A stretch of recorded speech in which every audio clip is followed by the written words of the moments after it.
It's okay. Off your mic. It's okay. She off your mic. Chai! Now wow, people wey suppose talk truth to power don off mic. And if we talk, now 500,000 they go sama us, call them hate speech. But fear not, Maiyegun don come. Him go torchlight every corner, nooks and cranny of all these bad people where they spoil our country.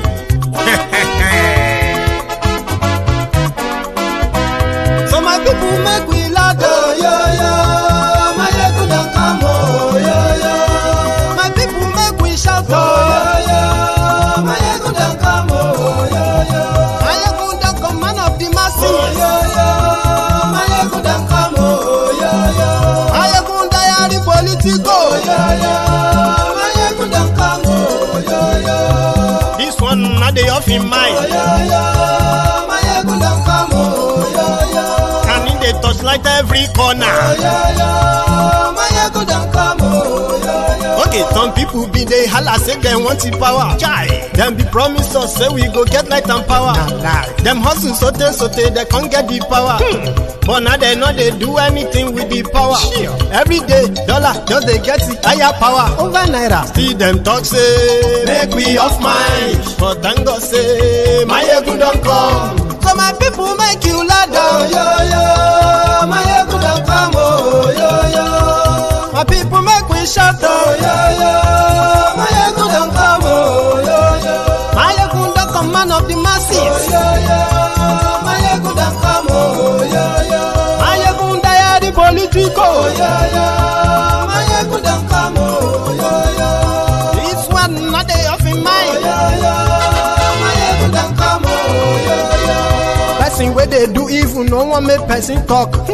Them say that Maiyegun, that man too they talk. He too they talk. Say Maiyegun diary, he they hot like pepper. But every day then they take money in bulk. Woman picking, they the street they hawk. Still them talk say make we no talk. But thank God say Maiyegun don come. So my people make you loud, oh yo yo. Maiyegun don come, oh yo yo. My people make you shout, oh yo yo.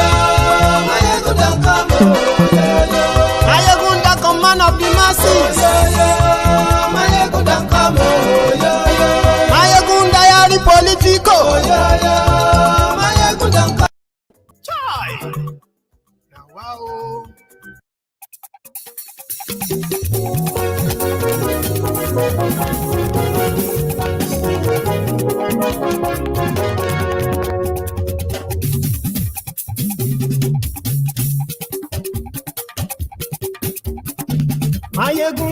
Good evening to you, good morning to you, good afternoon to you from wherever you are watching from. This is Maiyegun live once again, and please let me know if this audio is perfect. Maiyegun today, oh, ọ̀rẹ́ ara yìí. Lórí Facebook, lórí YouTube. Gbogbo bó ṣe ń lọ ni Maiyegun já wa sí. Àṣírí ọ̀jẹ̀lú kì í kó níbẹ̀ o. Bó bá ṣe It's true. Share the broadcast. Invite your friends. Invite your not so friendly friends.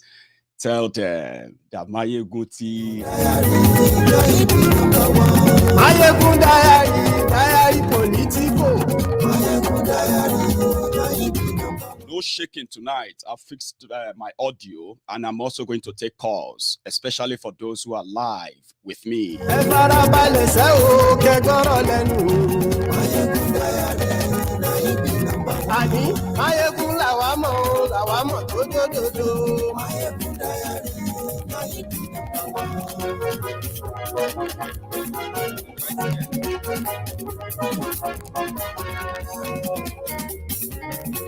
Àní ẹ̀sùn ràkì.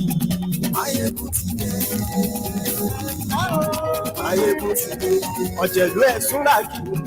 Maiyegun ti dé. Àní ẹ̀sùn ràkì. Maiyegun ti dé. Lórí Facebook. And yes, so like glory. Exchange of fire between men of the Nigerian army and kidnappers on the Benin-Auchi road. You can hear gun battle. Exchange of fire. The road is entirely blocked.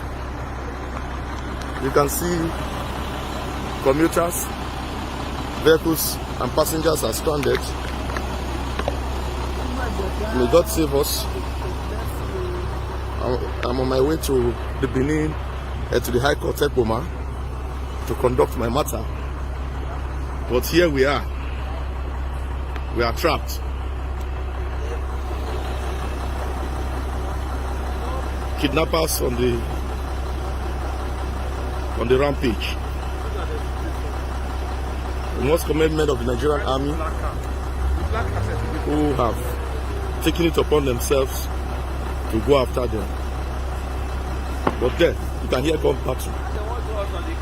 You can hear gun battle. You can hear gun battle. May God help us. May God help us. May God help us. We are stranded today, the 2nd of February. Today, the 2nd of February 2022. Kidnappers are on it again on the Benin-Auchi road. May God help us. Everyone is stranded here. I'm on my way to the Ekpoma High Court.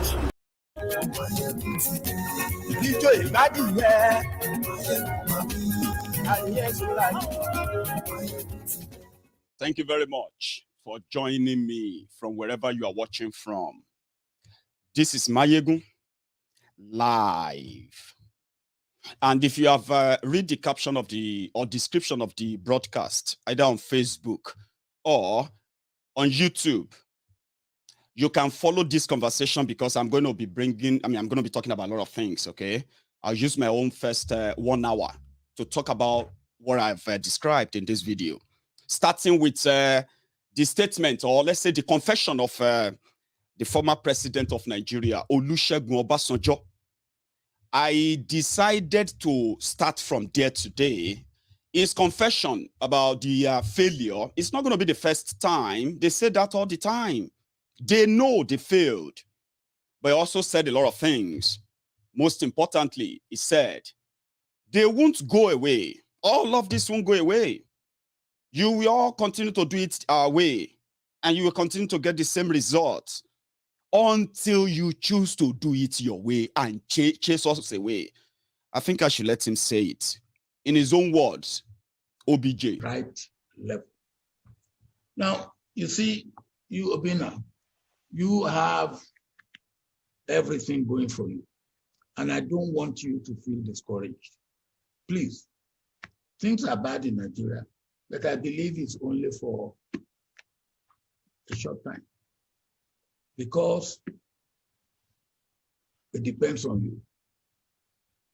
Whatever my generation might have done wrong, and I would be the first to admit that my generation has done a lot wrong, it's for your generation to do it better.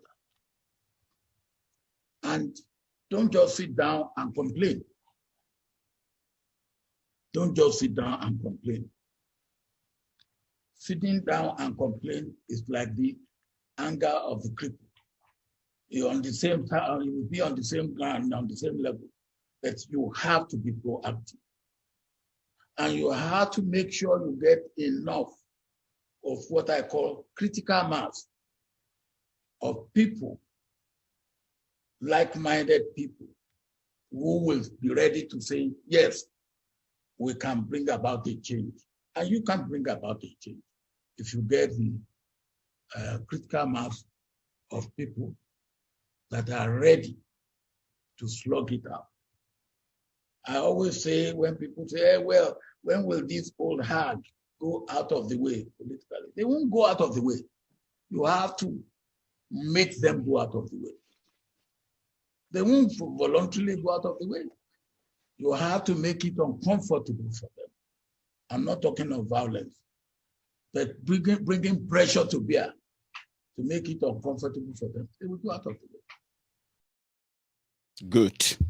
So do you see why it is good for us to start on that note? I don't support violence, and I won't promote it as well. But making it uncomfortable for them, yeah, I mean, making it a hell for them to continue to force this kind of system on the rest of us because their generation failed, and it is the handiwork of their generation. Or today, as some of you have found out, it's a shame that even the generation that has been robbed of every good thing of life, it is that generation popping up, the same generation that, well, Obasanjo said failed. So, like for example, right, they have this Kolu that is at the bottom left. That's the Kolu that this generation, right, probably is promoting. Now, is supposed to be 69 years old.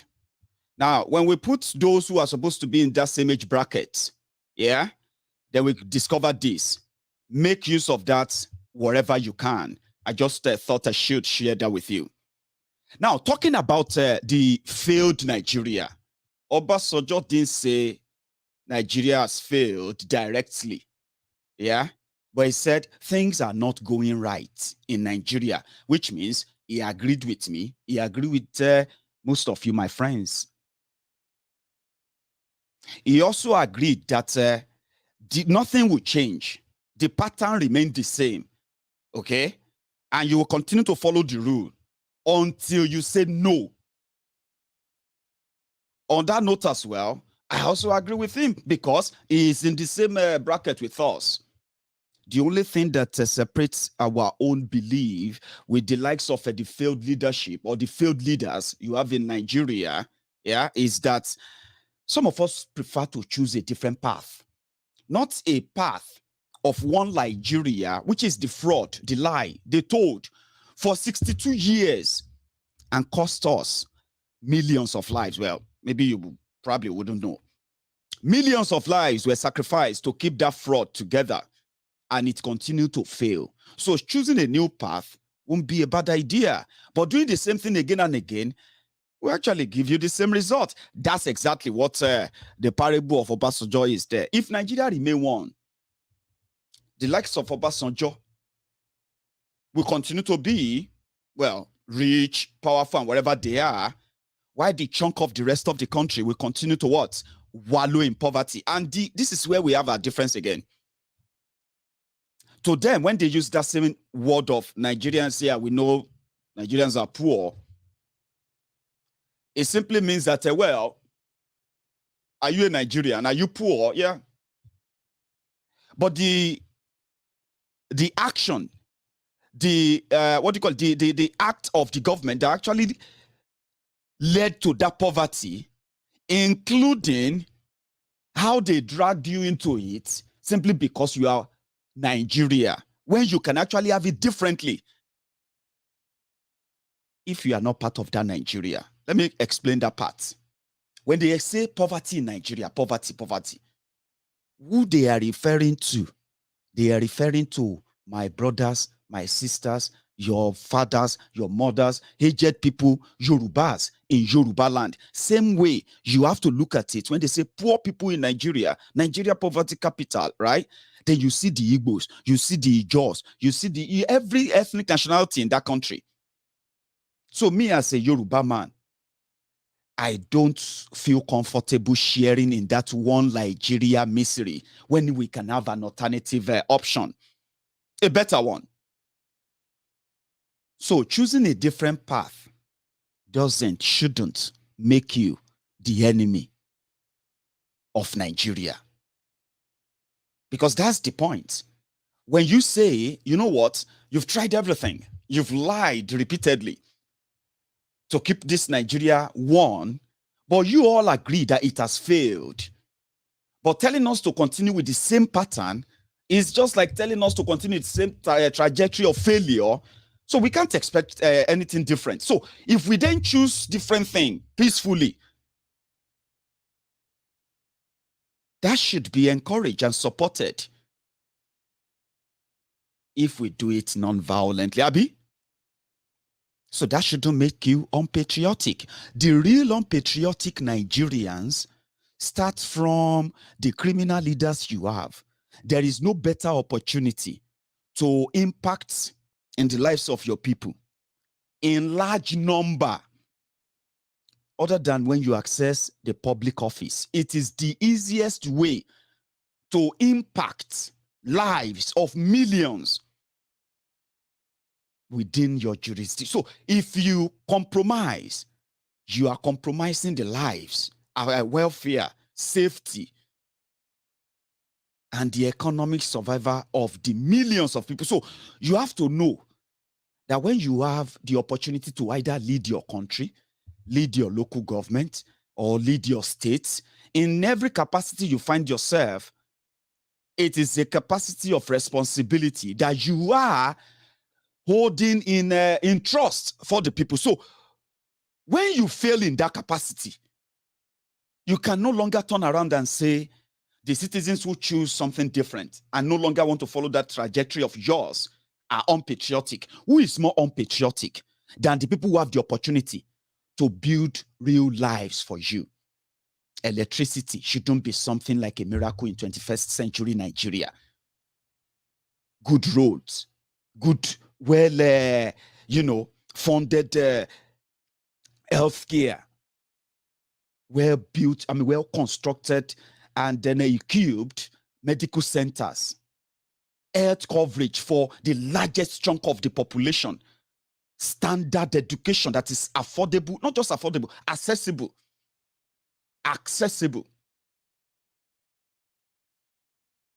So those things are responsibilities of those who take leadership roles. So Nigeria came 0 or -0 in all parameters of life. So when they say Nigeria is poverty capital of the world, they are actually telling you the failure, the unpatriotic leaders you have over the years. The result is the poverty capital of the world that you have. So there is no other people more unpatriotic than those who chose to milk you, to steal from you, to enrich themselves, and then flaunt those wealth right before your faces, before your eyes, and dare you to do anything. And on the other hand, turn around to offer help as those who can save you from the calamity they created. Who is more unpatriotic than them? They are the most unpatriotic. They are those who have the chance to make laws. They are those who have the chance to write budgets, implement it. They are those who have the chance to develop policies that will impact your lives individually without you even voting for them. It is their responsibility. It is called leadership responsibility. But look at yourselves today. What do you have? You have looters, criminals, parading themselves as elder statesmen, leaders of thought, think tanks, opinion molders, policy makers, lawmakers, contract executioners, people who actually take control of your life. And yet, they made mess of it. And you know of that. So don't let anybody blackmail you that you believe in Biafra, or you believe in Yoruba nation, or you believe in Ijo nation. Maybe that's your own. Maybe you believe in whatever you believe in. That is so different to the current arrangement in Nigeria. Don't let anybody blackmail you and say you are the enemy of Nigeria. You can't be enemy of something you don't have control over. You can't be enemy of something you don't have any influence over. You don't make laws. You don't control the police. You don't control the intelligence. You don't control those who harm them. You don't control those who pay them. You don't do nada. You are just a pawn on their chess table. I love using that. A pawn on your chess table, even though I don't play chess. You are just within. So don't let anybody. So choosing your path. Sowore wants to be president. His idea is completely contrary to the current arrangement. So I'm cool with that, even though I don't believe in election and I'm not going to vote and I'm not going to tell you to. But does that mean that I don't have Sowore supporters on Maiyegun's diary? Of course I do. And they are hell-bent and strong-minded that they believe that with Sowore, forget it. You will be able to walk about with the Biafran flag. You'll be able to walk about with Oduduwa flag. Nobody will come around and shoot you at home. Conversation around that means somebody actually knows. The problem is the system you have. That's a start. It doesn't mean that you believe in him. It doesn't mean that you shouldn't believe in him. Whatever you choose. But it is contrary to the arrangement you have now. And I'm okay. I'm cool with that. Why do you think I'm cool with the Biafrans? It's because they are not comfortable with the arrangement. It is a rigged arrangement. It is the arrangement, or it is the system that you have in Nigeria today that grows and then, weaponize poverty. It is the system that make them completely, irresponsible to you, unaccountable to you. And you know that it's so obvious. When they kill, they call it extrajudicial killing. That's it. It is because of the system. So the Biafrans disagrees. So I'm cool with them. My people, the Yorubas, just before these betrayers who now parade the political space, claiming to be speaking for us, just before they took over the general political view of the Yorubas pre-1999 was that if the Yorubas are still going to continue to participate in anything in Nigeria, then we have to renegotiate this arrangement, which means we can no longer let the northern Nigeria decide how we live our life anymore. It was very strong and very, very potent in Yoruba land then, that those who propagated that same message were those they called the Yoruba leaders in the media, Tifnumbu and gang inclusive, or included, Sha. It was the view of the Yorubas that this arrangement is faulty. If we have to believe in Nigeria again, it's never going to be an arrangement that says, once the North says, give them the presidency, that's what they want. When they killed Abiola, it was the general view that no, it won't continue like this. Then these charlatans you have today, who are now pro-Nigeria, they want to be president of Nigeria, they want to be this Nigeria, this and that Nigeria. They were pro-Yoruba. And Nigeria will need to restructure. That was the noise. Until they had a taste of the, what is they call it? Of the cookie. Now they want to control the cookie jar themselves. It is no longer about the Yorubas anymore. Restructuring, Yoruba didn't get to. 22 years, you are still subject of the Fulanized Nigeria. That's what the Fulani elite did. Because every time we talk about Fulani, let us be very clear. It is like talking about the Yorubas this, Yorubas that. As or you turn around, you're like, Igbos this, Igbo that. When you look around you, now they are elite. Okay? You cannot blame me now for the political arrangement and political permutation of the likes of PDP, APC, Egbekegbe in Yoruba land, and say the Yorubas agree to this. I didn't agree. We did not agree to anything. From 1999, we did not agree to anything. It was all this elite. Fulani this, Fulani that. Have you actually visited the core Fulani communities? Then you will realize that, in fact, all these criminal people who are parading using that same Fulani everywhere, they don't even give a damn about their own people. Awusa this, Awusa that, right? Go there, you will see the poverty physically. The news that just came out right now is that by June, the level of starvation you will see in northern Nigeria, it will be the one that has never been seen before I hope your rice pyramid will be able to quench that till December. That's to tell you how much damages these criminals who are fighting, we are Fulani this, we are this and that. All these Fulani elite, Yoruba elite, Igbo elite, and the rest of them fighting for power, dragging all of you into it, all of you getting emotional about it, and the rest of them, right? Go and check all of their people. You realize that none of them is actually caring for anybody. You know it. I know it. So when we say Fulani this, Fulani that, let's remember,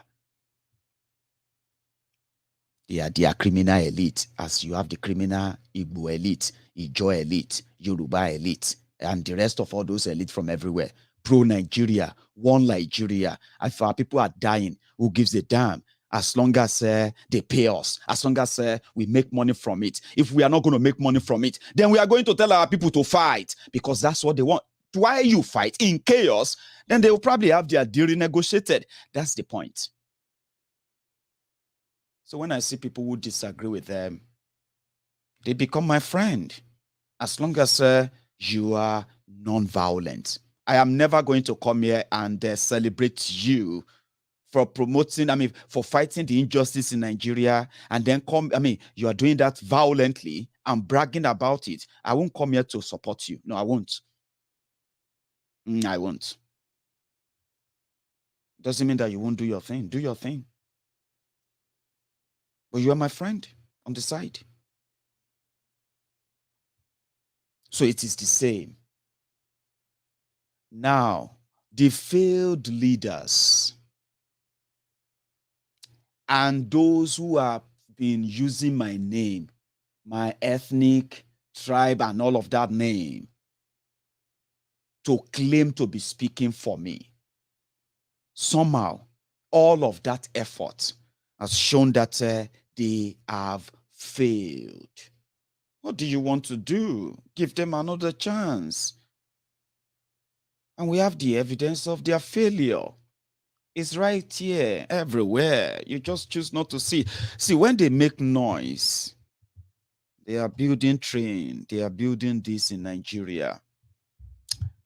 It is unfortunate, though, that some of you probably out of your own selfishness, like whatever you are going to make from this and the rest of whatever things you are cooking up, it is a shame that the mediocrity they celebrate in Nigeria, Quack Train 2022, Nigeria still have this kind of, look at this, I think it's this, yeah. From Kano heading to Lagos.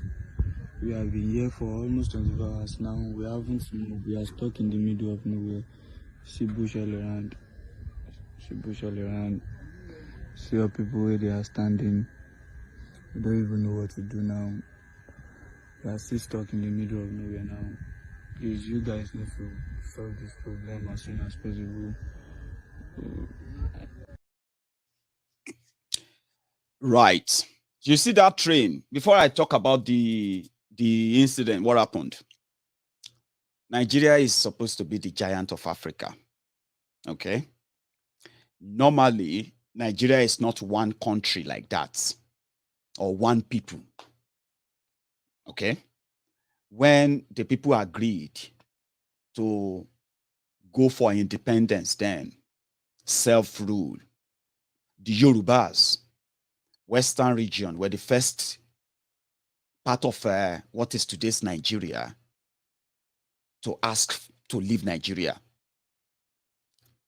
So in the process, Yorubas became the first region in Nigeria to start practicing self-rule before the rest of Nigeria. So which simply means we design or we develop the template of what that kind of, if we are going to go into an arrangement with the rest of Nigeria, it has to be under this kind of arrangement. It was through that template that Nigeria got independence in 1960, when they created, when Nigeria had three regions, which was the northern region, the western region, and the eastern region. And the subsequent region created, then the complete destruction of the republic and the adventure of the military coup in Nigeria. So Nigeria was not supposed to be one country. We're supposed to be on our own, managing your affair and all of that. With that, it would have been easier to develop ourselves. I mean, it would have been easier because by so doing, it sort of gave something like a competition, a healthy competition among the regions, right? Competitions where you have to be like, oh, I heard that this so thing was going on there and it's so well with the people. We want to try it here and the rest of that. So under that kind of, under that kind of trajectory, right? Today, you and I wouldn't have to worry that somebody, a lunatic from Daura or a lunatic from Mina or a madman from a casino or from anywhere is backing others and commanding what development shall be, which area should get development, and the rest of that, as long as they have the power over the resources of the country. This has been like a generational fight, right? So you won't have to worry. We would have possibly built ourselves in Yoruba land the best transportation system, the best healthcare system, the best education system. We would have built ourselves the best road network, the best economy you can come by, agricultural, back economy. We did it back then when there was no one Nigeria. So this is what I'm telling you. So they stopped all of that in 1966. And since then, it became a fiefdom. Today, Obasanjo, a Yoruba man, has land everywhere in Nigeria, simply because he had the opportunity of becoming the president of Nigeria. Not because he was elected. It was because through the barrel of guns. Yes, guns. That's how he became the first president of Nigeria. And he gave himself his own life pension, right? And the other time, he got elected again. Well, not elected, selected, so to say, by his own backers from the same powerful north. So Obasanjo came back. He rejuvenated all his lost glory and the rest of them. Today, he's pro-Nigeria. Not pro-Yoruba, not pro-Igbo, not pro-anything. Yet, they have no solution to make life better for you than hell as we speak. That's the failure. That's the failure that when they say election is coming, I'm like, okay, what are you going to do about it? You're going to start fighting yourselves? You're going to start pushing yourselves and make yourselves an enemy out of yourselves? For the same rogues that are just laughing at you or at will. Nigeria has no good rail, or let me say good rail system or railway system. Is that what you call it? Even though Nigeria is meant to be a very rich country, but very poor as well because of corruption.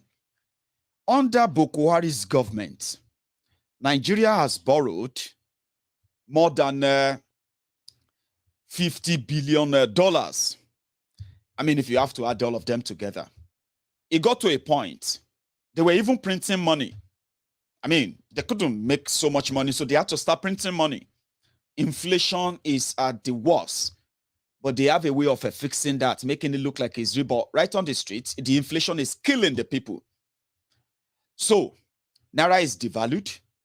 When they were taking the money, what they told the people was that they were investing the money in connecting the country and building them a modern rail system. Well, a modern rail system is beyond just laying the track. But to these criminals, just lay the tracks, put some coaches on it. I mean, yeah, then roll it. Let people see that it's working. That's it. They were bringing scrap to Nigeria at ridiculous prices. And, it's so crazy, right? They attach some of the projects with so many loans from China. Let me tell you something about how they took you to China. Or let me remind you how they took you to China, the 419er called APC, Egbekegbe. It was in 2016 when they started saying, you remember they told you that they will change 1 naira to $1. that $1 will become 1 naira once they come to power. So in 2016, they started the plan of how can they put the rules on the, in the eyes of the people about this destroying dollar, because they have to break the monopoly of dollar. So what did Boko Haram do? They went to the foreign reserve, your Nigeria foreign reserve left by Goodluck Egbere Jonathan. I think they said it was somewhere around there, $31 billion. So by 2017, when everybody was asking, what happened? Where is $1 to 1 naira? They said they struck a deal with China, and yuan is going to become official foreign exchange of Nigeria. Wow, that was going to be a big thing. Most of our Igbo brothers and sisters, who are the lifeline of Nigeria importation business, they do their businesses from China. So that makes it easier, because they had to somehow, exchange yuan. I think they call it yuan, Chinese yuan, as some exchange rate that they felt like if Nigeria could strike a deal that will break that up, it will improve their business profits and, in fact, help Nigeria economy. That was the Bobo and the Zobo. They sold, but it was a fraud that will come back to the point that China no they pick their phone call anymore. Have you heard of that? That's what Amaechi said. China no longer pick their phone calls. This is why Boko Haram's government went to the World Bank to take $10 billion from your money. Well, your money, our money. Supposed money saved from the crude oil sale. And they handed it over to China as a deposit, so that they can have a foreign reserve with China. By then, China already kind of approved loans, and they were in the process of paying them up to almost a $4 billion loan. So with that, that's a collateral. Is it yen?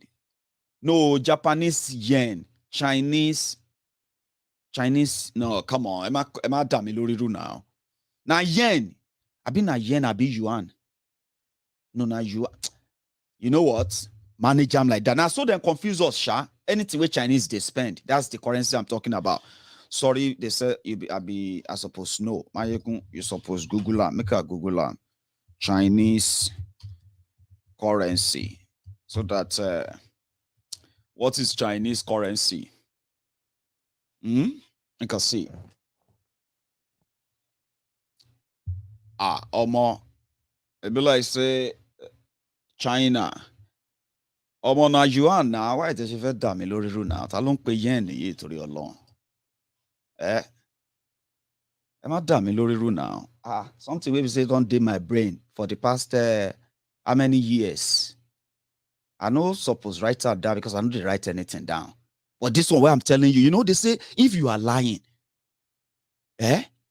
you have to possibly be keeping record so that you are not confused. And people will not say, Baba, no be so you talk like yesterday. But if you are saying the truth, you don't have to remember anything. Just talk. Japanese yen, Chinese yuan. Come on, man. Anyway, right. It's good. It's good for this chat, okay? That's fine. Now, yuan. $10 billion for God knows how much yuan. Now they started giving Boko Haram yuan. Well, we don't know yuan. So you expected that the yuan, you expect, maybe I'm even pronouncing it wrong. I'm pronouncing it as it is written, right? Yuan. Anyway, let's cut it short. Last, Nigeria gbese enter somewhere around there, close to $25 billion, especially the ones they are still expecting to get. So in the space of 5 years, Chinese, they call it China exports. No, China Exim Bank. Export Import Bank of China, Exim. That's what they call the bank. The one that gives, there are other banks that gives them the loan. But what they do is that with the 10 billion collateral, yeah, so those banks can trade with Nigeria, but you have to attach it to projects. And you see all those things you want them to do, the contractors, what is it they call them? The laborers and all of them, they will bring them from China. So now the Chinese company will do this. So that was where the Mago deal came in. Instead of them to now use the opportunity to get the 21st century Chinese plane, the ones that China are building now, they decided to go for locomotive of when China was trying to get independence from God knows who colonized them, Britain, Abi. I'm telling you. They started getting scrap and they were celebrating them in Nigeria. So what happened? Trains started shutting down. Okay? They were shut down. Or in northern Nigeria, Kaduna to Abuja, sometimes a driver of the train, they would just abandon the train midway. They would run away. Sometimes the bandit, as they call them, the terrorists, they would shoot at train. Everybody will start praying, Jesus, Shineke, may Allah, Jesus, everything. This train just stop or develop mechanical fault. They say, hey, I said they don't kidnap everybody for that. So they brought problem. Last, China realized that, oh boy, you see this Nigeria and a bad market. The way they still went to China to go and ask them, Amaechi, to go and ask them to borrow Nigeria $4.5 billion so that they can construct train from Sokoto, Kano to Maradi in Niger Republic to desert. Construct rail line to desert and put the Akudaya locomotive on there and cut tape and celebrate. Hey, Boko Haram has constructed this or that. You see that train you saw earlier? That's where you will see that Nigerians they are sometimes unreal. What have you done? What did your papa do? Buhari is doing his best. Lagos to Kano. They said sometimes you can use 4 days because the train will stop somewhere and that's it. But this guy, this one that just happened. From Kano heading to Lagos. We have been here for almost 24 hours now. We haven't moved. We are stuck in the middle of nowhere. See bush all around. See how people where they are standing. We don't even know what to do now. We are still stuck in the middle of nowhere now. Please, you guys need to solve this problem as soon as possible. Giant of Africa.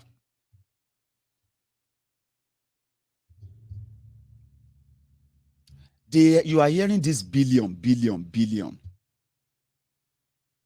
But you can see what they are doing. Have you been on the train from Lagos Ibadan train? See, but they talk say that one self stop midway. Where they talk say na Fulani terrorists shot the train. You remember when the train from Lagos to Ibadan stopped? This one they just completed though. Locomotives. Even Chinese know that, oh boy, you see this currently, it be like say this African loan. This our trade in Africa. Now bad market, real one. We will cut them down. You see this Amaechi and gang. These ones are like but if it was in China, they will be preparing where they are going to hang Buhari. They will be preparing where they are going to hang Pastor Ruga. Amaechi, they will be wearing jersey number 3. If this was China, what they are doing to you in Nigeria, if it was in China, the Amaechi and co did that in government, Buhari will not be talking about retirement. Pastor Ruga will not be talking about becoming president. Amaechi will not be talking about all of you thanking God for Buhari. Majority of people you see today is either they would have hanged them or they are in the process of hanging them. But you see in Nigeria, you celebrate your thieves differently, and that is the problem. So you can no longer say those who don't believe in that lie are unpatriotic. How far with your patriotism?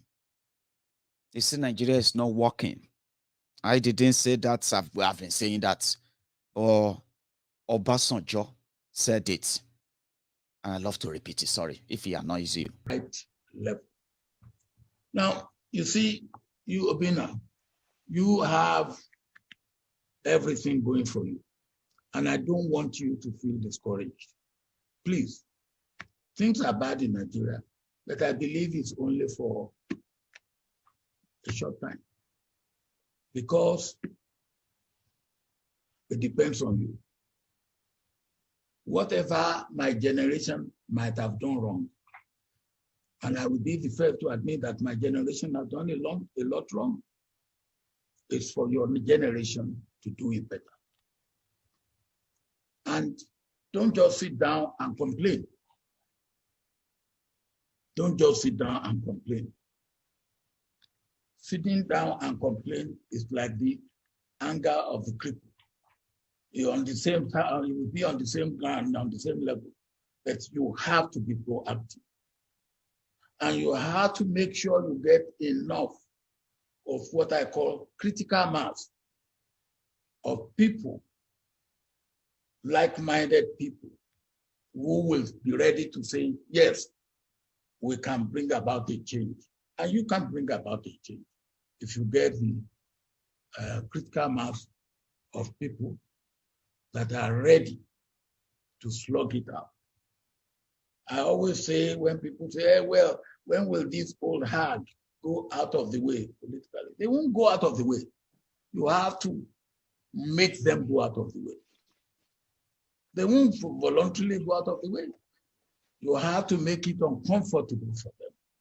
I'm not talking of violence, but bringing pressure to bear to make it uncomfortable for them. They will go out of the way.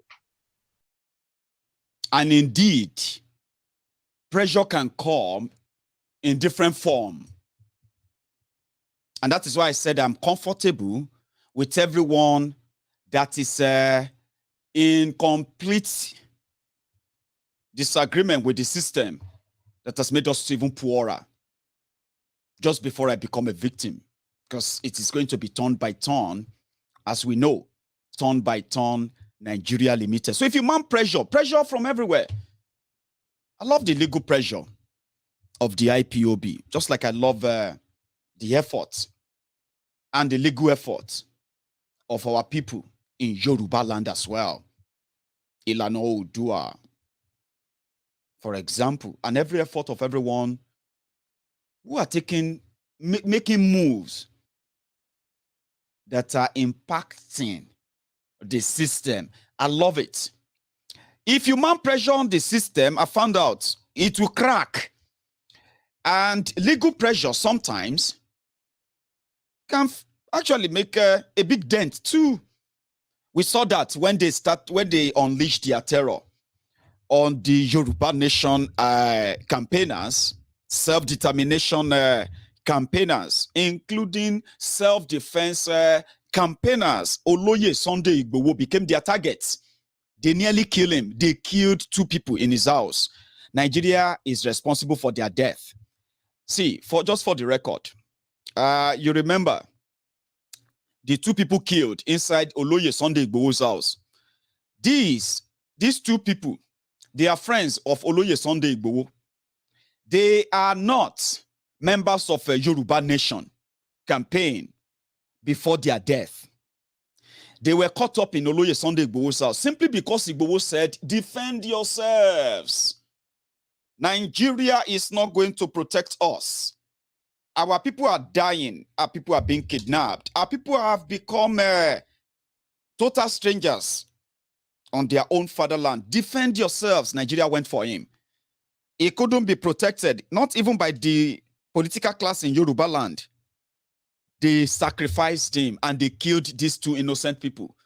One of them, a business partner of Oloye Sunday Igboho, who was just around that evening, and he was caught up and they killed him.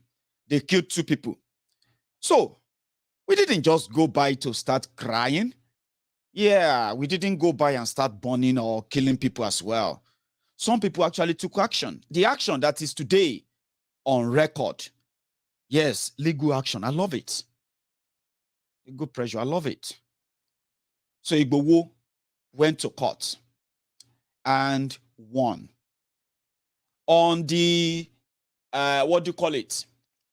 On the violation of his fundamental human rights, the court in Ibadan awarded a 20.2 billion judgment against Nigeria. And to this day, they haven't appealed and they haven't paid. It is also in that same Nigeria that Nigeria government committed a crime when they went after Mazi Nnamdi Kanu. Let me give you the background as well, for the sake of this chart. Mazi Nnamdi Kanu, the leader of the indigenous people of Biafra, IPOB, used a peaceful means, a medium, to campaign and then advocate for the independence Biafra Republic from Nigeria through a referendum. Let us decide. And on this note, Nigeria went after him and everyone associated with him, including innocent people that were caught up in the crossfire of the witch hunting and profiling that Nigeria adopted, rather than the peaceful conversation or negotiation or what have you. A discussion around the critical point raised, let us have a referendum. That was the only offense of Nnamdi Kanu. Everything else is just to make it look like, as they say, just give dog a bad name so that you can hang it. Nnamdi Kanu didn't ask for much. He didn't kill anyone. He didn't kidnap anyone. He didn't threaten anyone. But Nigeria went after the members of IPOB. Thousands of them have been killed. Why tens of thousands of them either in locked up somewhere, unknown, or completely missing. And I'm saying this because this is what escalated the situation. They criminalized self-determination, which actually is legal because that is the credo of what is today's Nigeria, self-determination of all the nationalities or of the regions that makes up of today's Nigeria. How can Nigeria now be against referendum? So they criminalized it and they turned them to everywhere they see them. When you hold the flag, when you hold the phone, when you hold a camera phone with a selfie stick in Nigeria, you are holding a weapon. If you carry a placard, if you do anything, if you post anything on social media about Biafra, you are a terrorist in Nigeria. That is how they did. And that escalated the situation. Nnamdi Kanu got kidnapped when he found his way to Nigeria in 2015 December. They locked him up for over a year, and then somehow they made the political arrangement to let him go, but on bail, with the agreement with conditions that it would never be in the garden of more than 5 people. How is that possible? He is the leader of the IPOB. He's the leader of the IPOB. How can you say he can't be in the middle? In the midst of 5 people? Anyway, it didn't take them long to carry out the second phase of their plan, kill him. That was when they went for him in 2017. Python dance, Python dance. Python dance, Python dance. Somebody on bail, expected to return to court. They couldn't wait. They went for him. And the purpose was no other thing. Kill him and kill everybody that stops you from killing him. Just like Oloye Sunday Igboho years after. So what happened? Nigeria has violated their own bail condition. You want to kill somebody on bail. Are you not the government? How can you be so scared of somebody on bail you gave bail to that you can't wait for him to be back in court and maybe tell your court to lock him up again? They couldn't wait. They went for him. They wanted to kill him. So he ran for his life, which is the right thing to do. Yeah, they say sometimes you retreat to fight another day. And that is exactly what happened. Nnamdi Kanu resurfaced a year after the attempt on his life. And this time around, he came back stronger, fire blazing, and even more direct at the center of the whole thing. Now that is going too far for them. We need to spill some blood in eastern Nigeria. Let us stage something called unknown gunmen, politicians. You know the story. I'm just giving you the summary before I get to where I'm going. Cut it short. Insecurity escalated in eastern Nigeria simply because Nnamdi Kanu said, let us defend ourselves, defend our communities. The politicians, they don't care. Of course they don't. They are elite. They claim to speak for the Igbos, but they will rather ignore all those insecurity and the lives of people at play. If they have to sacrifice more to make them more stronger, to become more powerful, why not? So Nnamdi Kanu became a threat. So is all the IPOB members.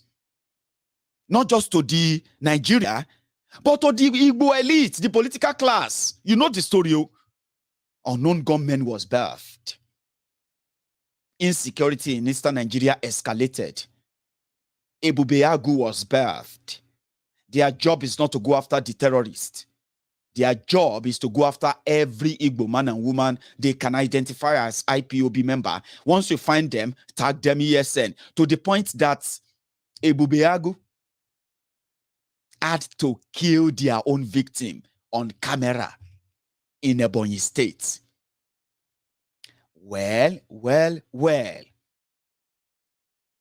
Nnamdi Kanu triggered Nigeria to commit an international crime that Nigeria won't be able to escape from. Let them enjoy the momentum. Or let me say, let them enjoy the moment for now.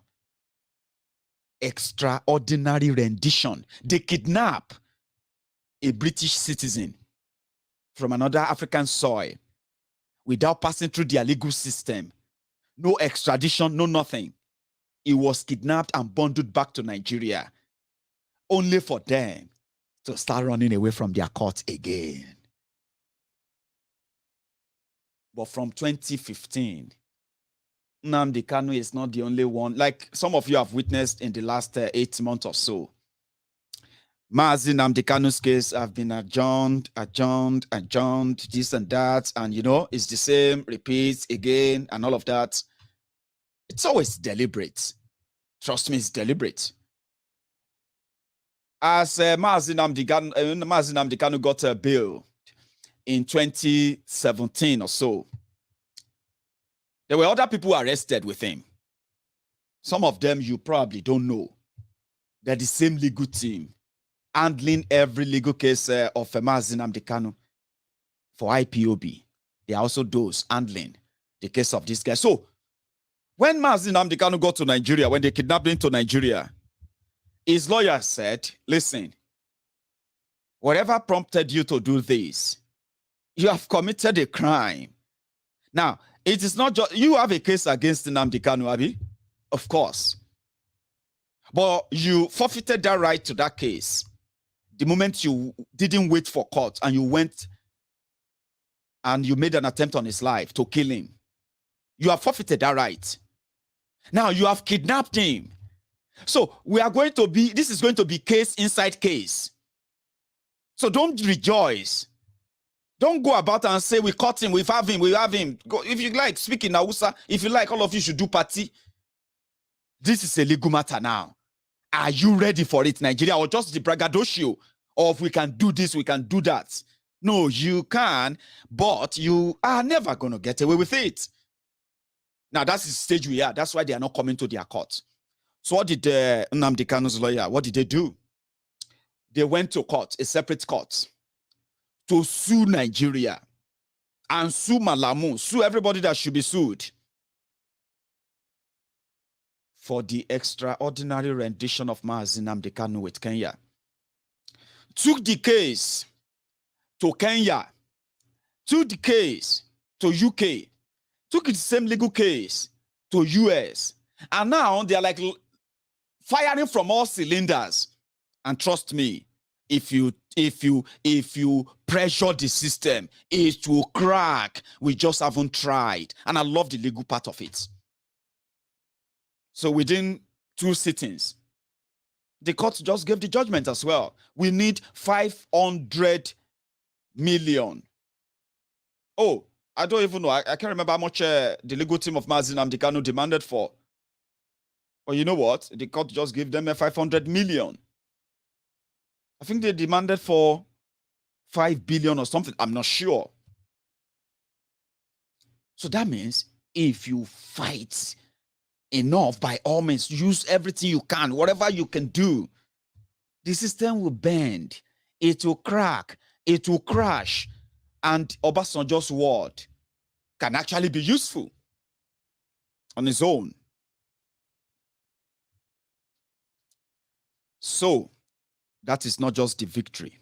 That was just early this year. So the other people that they dragged to court with Mazi Nnamdi Kanu, who have also been challenging them, and they have been running away from the same court. Well, Barrister Aloy Ejimako, who represented the IPOB legal team and all that.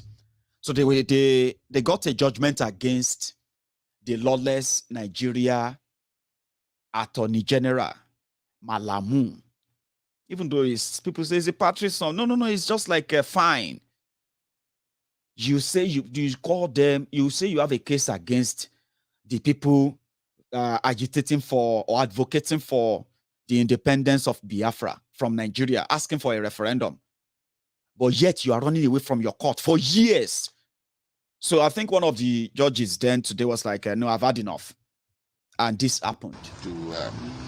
Because of the case of Ben Omarugu and Nwabusi, Bright, Chimezi Shimwa, and Omondiwe. That's why we're here.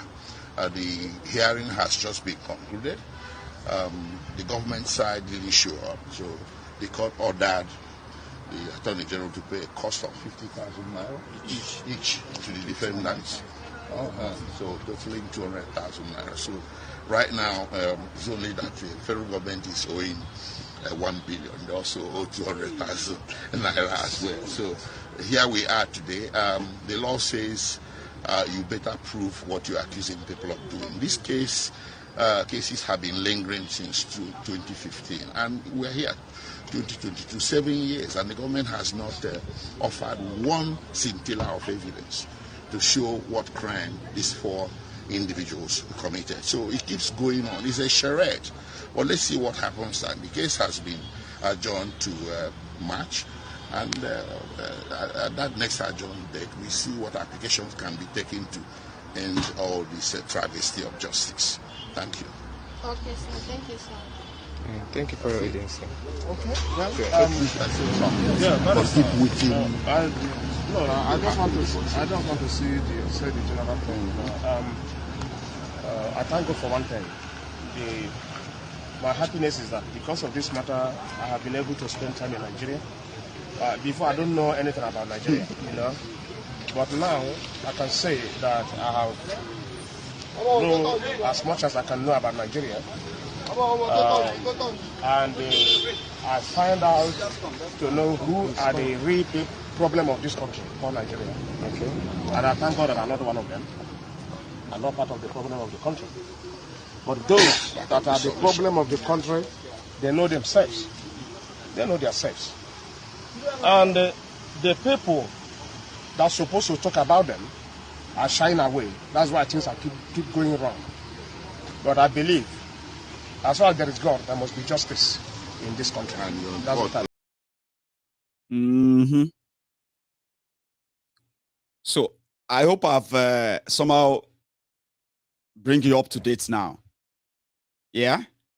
So the point there is this. There is no one cut to size idea of how Nigeria and the rest of Nigeria will actually come to that time that, you know what, let's do something about these things. We can't continue like this anymore. We are just lying to ourselves. An election is actually not the solution. There's no one clear-cut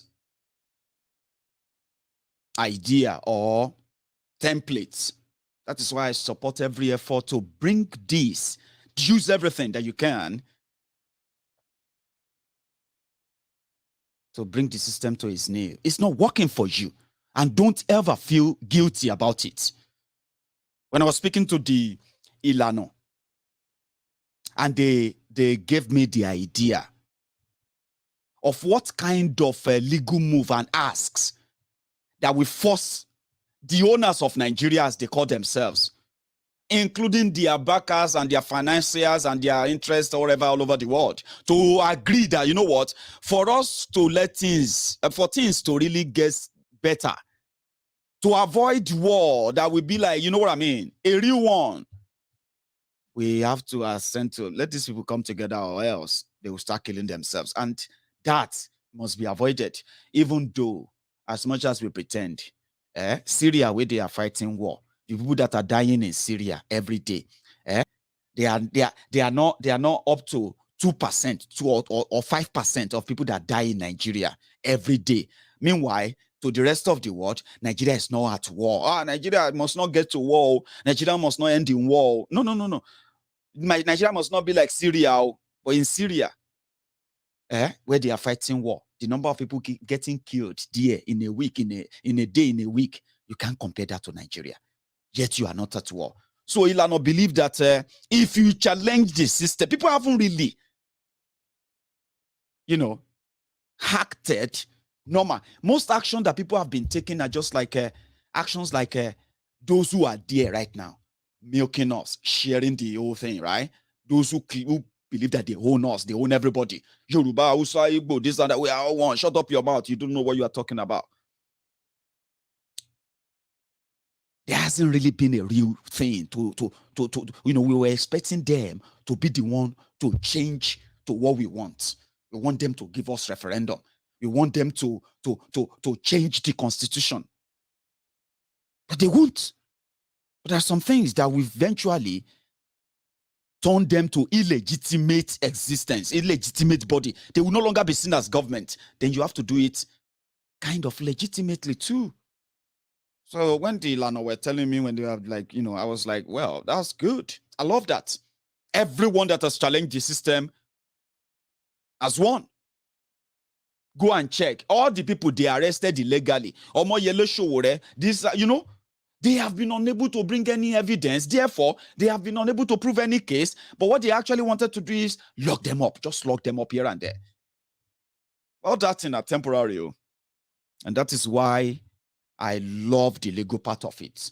And I encourage them to continue. Keep it alive. Don't stop. Nigeria will crack, not just from within, from without as well. Okay? And when you agree to that, it doesn't make you unpatriotic. Okay? It is because the failure of the unpatriotic criminals that parade themselves as your leaders over the years is the reason why you would rather choose something more straightforward, because that was what we signed up for in 1957, starting from then. So don't let them sell you one Nigeria fraud and then make you agree with them to make your brothers your enemies. I keep saying this, and I always love it when people actually see it that way, because it is optional, but it's actually true. This whole madness going on in Nigeria, I see it as class war. The war between the haves and the have-nots. The only confused one are those who have little and they think they are better off than those who have not, forgetting the fact that the haves is a class war. So until you see it that way, my brothers and sisters, you are going to continue to see your Hausa brother, your Fulani brother, your Igbo sister, your Yoruba brother, your Ijos. You know what I mean? You are going to continue to see them in different lights because they want you to continue to see them in different lights. But look at the elite, look at them. So choosing to support Biafra is a legitimate, patriotic thing to do. Choosing that a revolution, political revolution, mind revolution, this revolution, whatever you choose to do, that is different from the rotten system It's okay as long as it is peaceful. Because it is class war, and there is no way the oppressed can actually have a consensus. No, it doesn't happen all the time.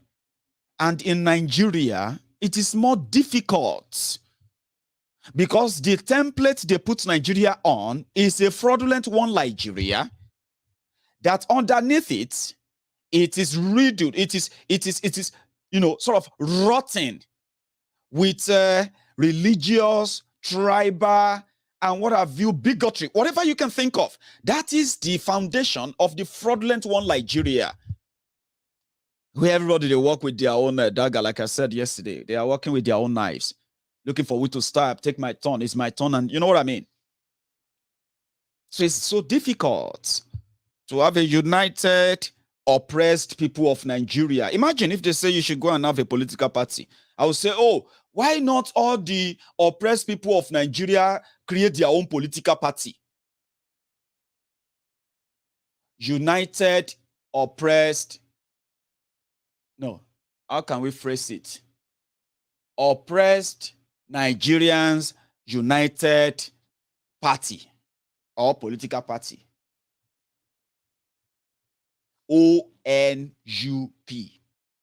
Oppressed Nigerians United Party. It's rubbish, right? I know. Because the oppressed are already queuing behind their oppressors. So it's never going to work. You want us to go and discuss a breakup of Nigeria? You think say you are smart, so that another Fulani will just be president, my friend? Or you are telling us to shut up, to go and fight for your the breakup of Nigeria, or we should not vote, so that an Igbo man can just be president. Oh, now so the Yorubas they do. They are telling us not to go and support our candidates, so that Yoruba man can just be president. If you are still wallowing in that, my brothers and sisters, sorry. May God no allow them, may they kill you. Because after that, what you are going to get is the same thing.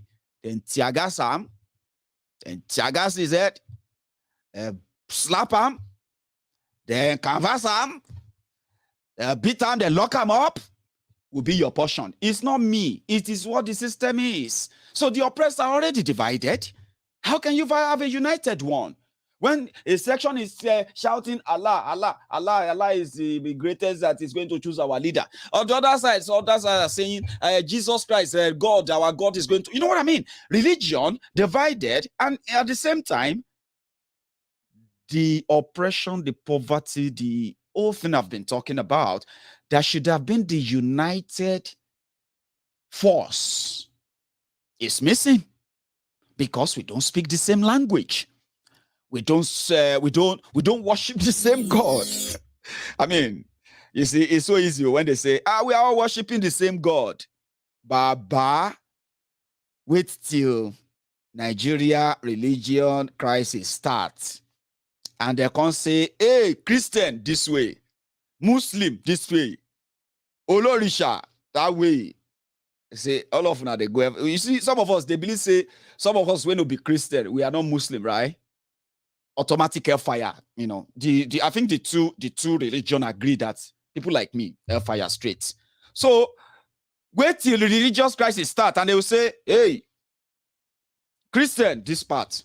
Even kidnappers in Nigeria, they are doing it now. Christian this part, Muslim this part, and you realize that you are supposed to be united in your misery. You are supposed to be united in your oppression. That's why I am comfortable with everyone.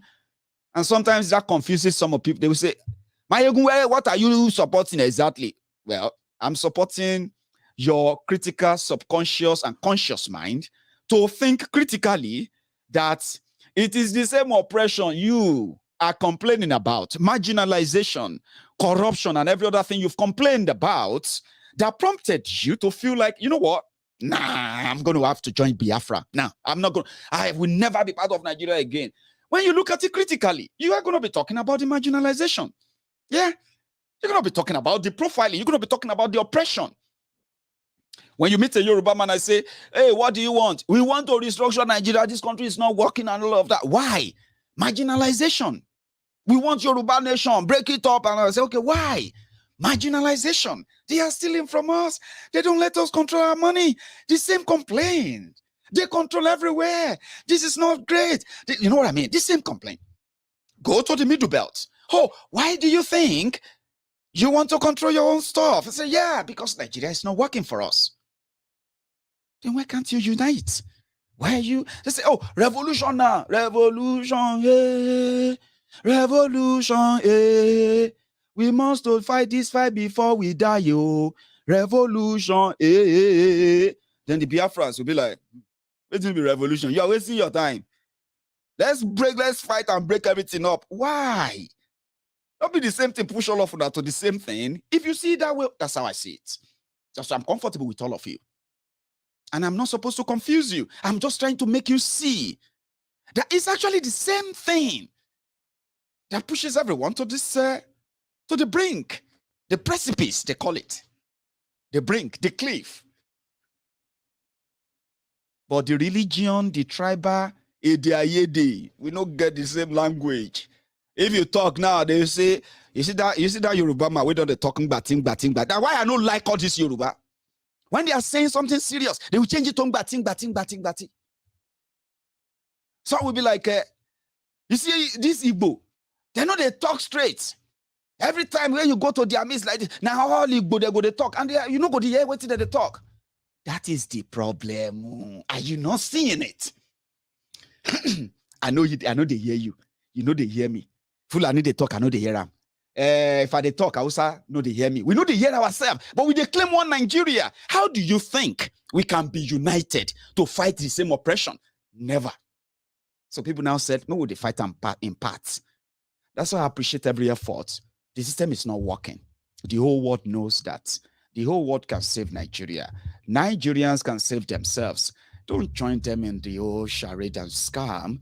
I don't feel cool with it. It's all fraud. For example, of money, but can't build grain silo. In 2022, Nigeria cannot build silos for their grains to store them, to preserve them, so that they can reduce waste. Yeah? They bag everything from everywhere. Now Sokoto, Agbado Pyramid will be next one now. Watch this video.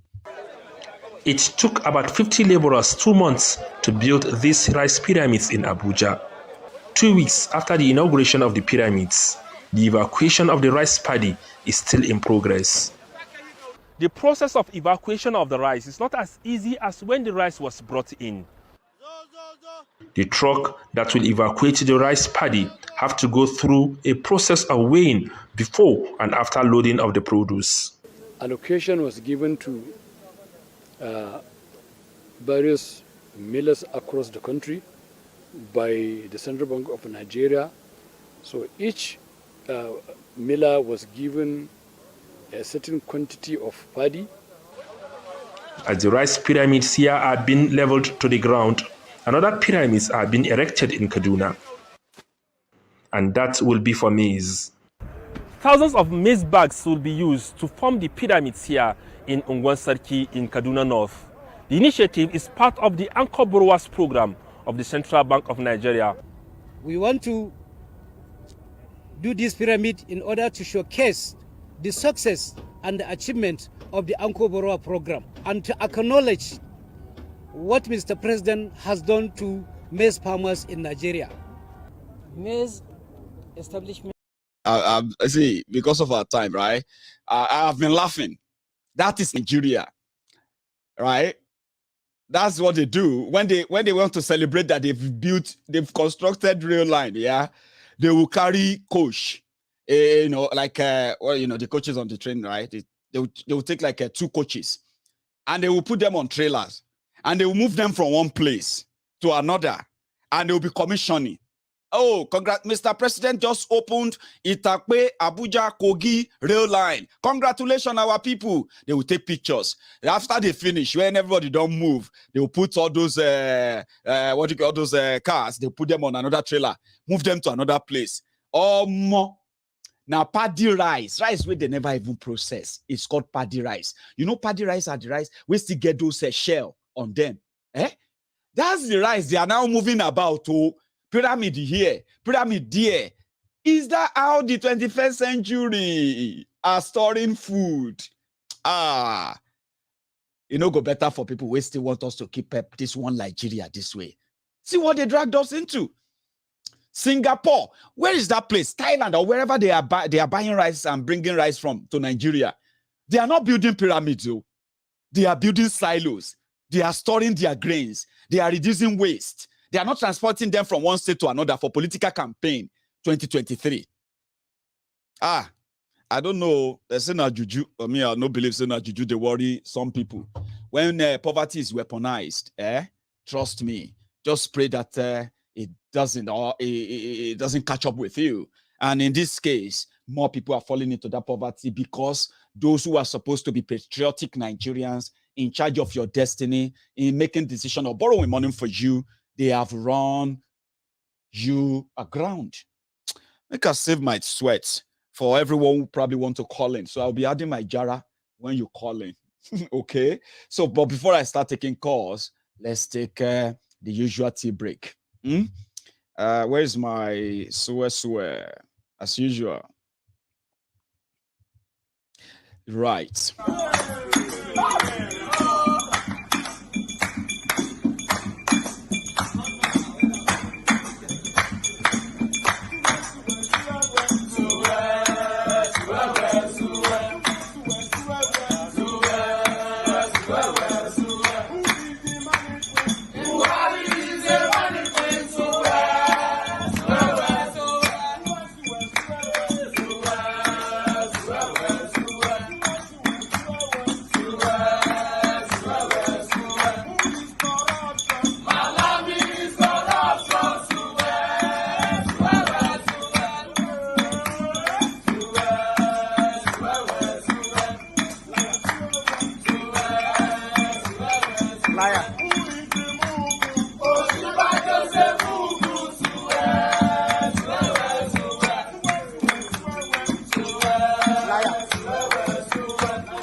One sec.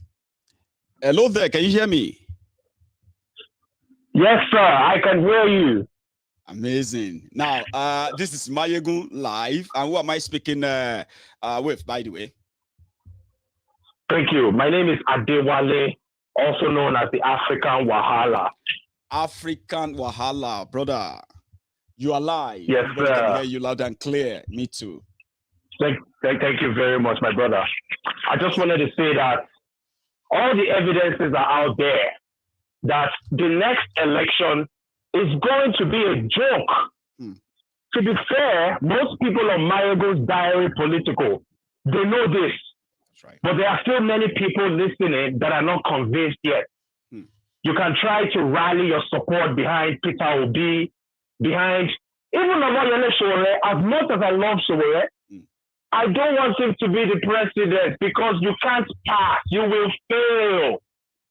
Now, I have a question for you, Mayegun, my brother. With all these coups that are happening, all the neighboring countries from Niger, Burkina Faso, Mali, Guinea-Bissau. Do you think that this is a wake-up call? I know a coup is not likely to happen in Nigeria, but do you think this is a wake-up call for these criminals that call themselves leaders? Well, to answer your question, because it is a very straightforward question, okay? But to answer it straight away, it is them that will determine if there will be coup in Nigeria. The first thing that Buhari's government did was to sign a pact, right? A pact of immunity with the military. and the military service chiefs and the rest of them to protect this democracy for them under Buhari especially. What does that mean? If you have seen the actions of the military in Nigeria, you can tell that they are completely against Nigerians. That never used to be something they do brazenly, openly then, but they do it now. They can shoot Nigerians on the street, kill them en masse. They don't give a damn. Because anyone they see as a threat to Buhari, yeah, they will stop. But maybe after him, there can be a coup, but it's only the Nigeria military. And as I speak, it seems that they are being taken care of. I'm talking about their leaders. But again, I don't see that. Yeah, we saw what happened. Brother, we saw what happened with Buratai, after all the crimes he committed, he's been given immunity. Exactly. He became an ambassador. Man, with that being said, it's crazy. With that being said, man, let me give other people an opportunity to talk. I know people have stuff to say, but the election coming up in 2023 is a sham, period. Thank you for having me, brother. African Wahala, Prince Adewale, God bless you. I have another caller this time. Hello. Hello, Maiyegun. Hello, brother. Yes. Hello, name, good please. morning, Maiyegun. How are you doing? My name is Olufemi. Olufemi. A brother from India, popularly called Paul. Well, that's what they know you as. But I love the fact that you've decided to start using that Femi more. So, fire on. You're live. Well, I just listened to my brother African Wahala now. When he was trying to, the question he actually asked you. You see, Maiyegun, we need to understand one fact, that the problem with Nigeria is not just Nigeria. It's more of a black continental problem, a black African problem. You see, the bulk of black Africa was colonized and created for commercial purpose. So it's just a continent, a black continent for production, a black continent for commerce. It is not a continent for progression. It is not a continent for, so even some of the coups he's talking about, most of those coups are not organized by soldiers there. Most of them are controlled by the Western world. That is why I see that a lot of things are happening in Nigeria now, that the Western world is just pretending to be aware, or pretending to want to have a voice. You imagine, that's why I made the example of Mazi Nnamdi Kanu kidnapped from Kenya. You imagine it was a white man that was actually kidnapped, a British citizen that was actually kidnapped like that. Do you think the British should be this quiet? No, they won't. They understand everything that is happening. They know what is happening.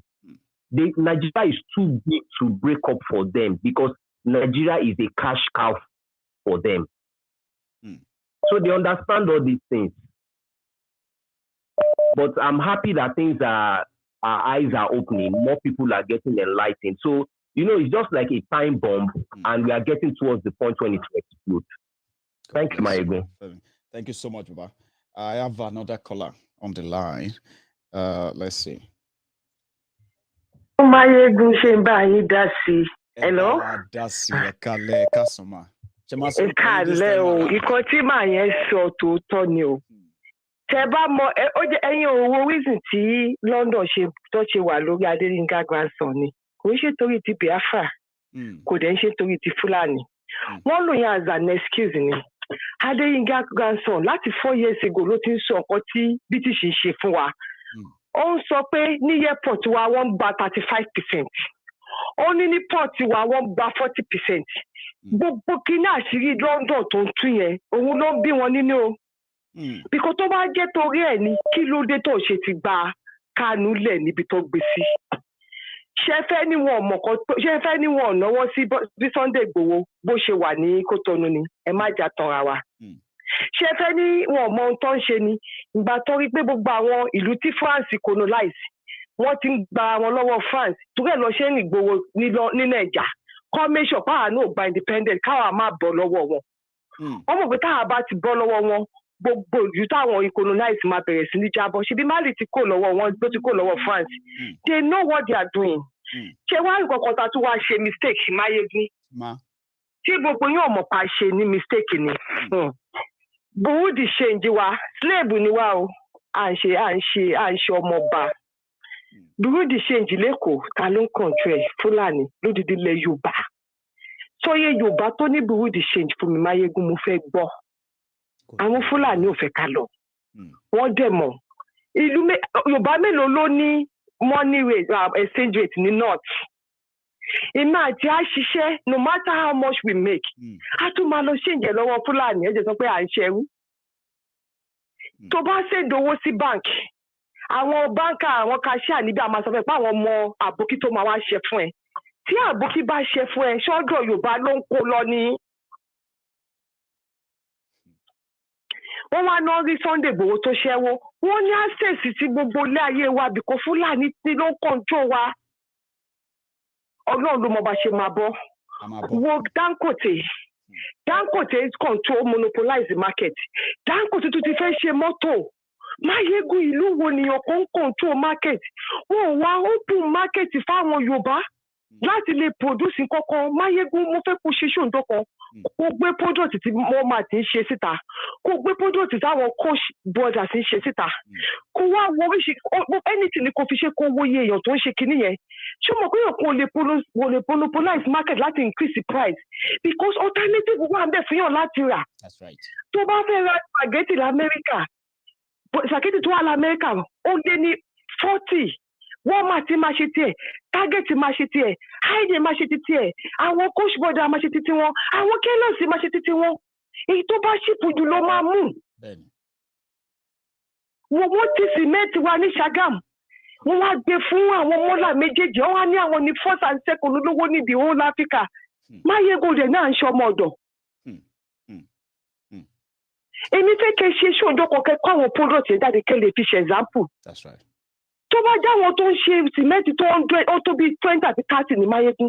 Ṣòfin ìpọ́n máa monopolize market. Dangote wá di ọ̀gá Central Bank. Ó tún fẹ́ ṣe mọ́tò òun ló wá láàyè yìí ni. Ìjọba ni wọ́n máa ti ṣe mọ́tò l'Amẹ́ríkà.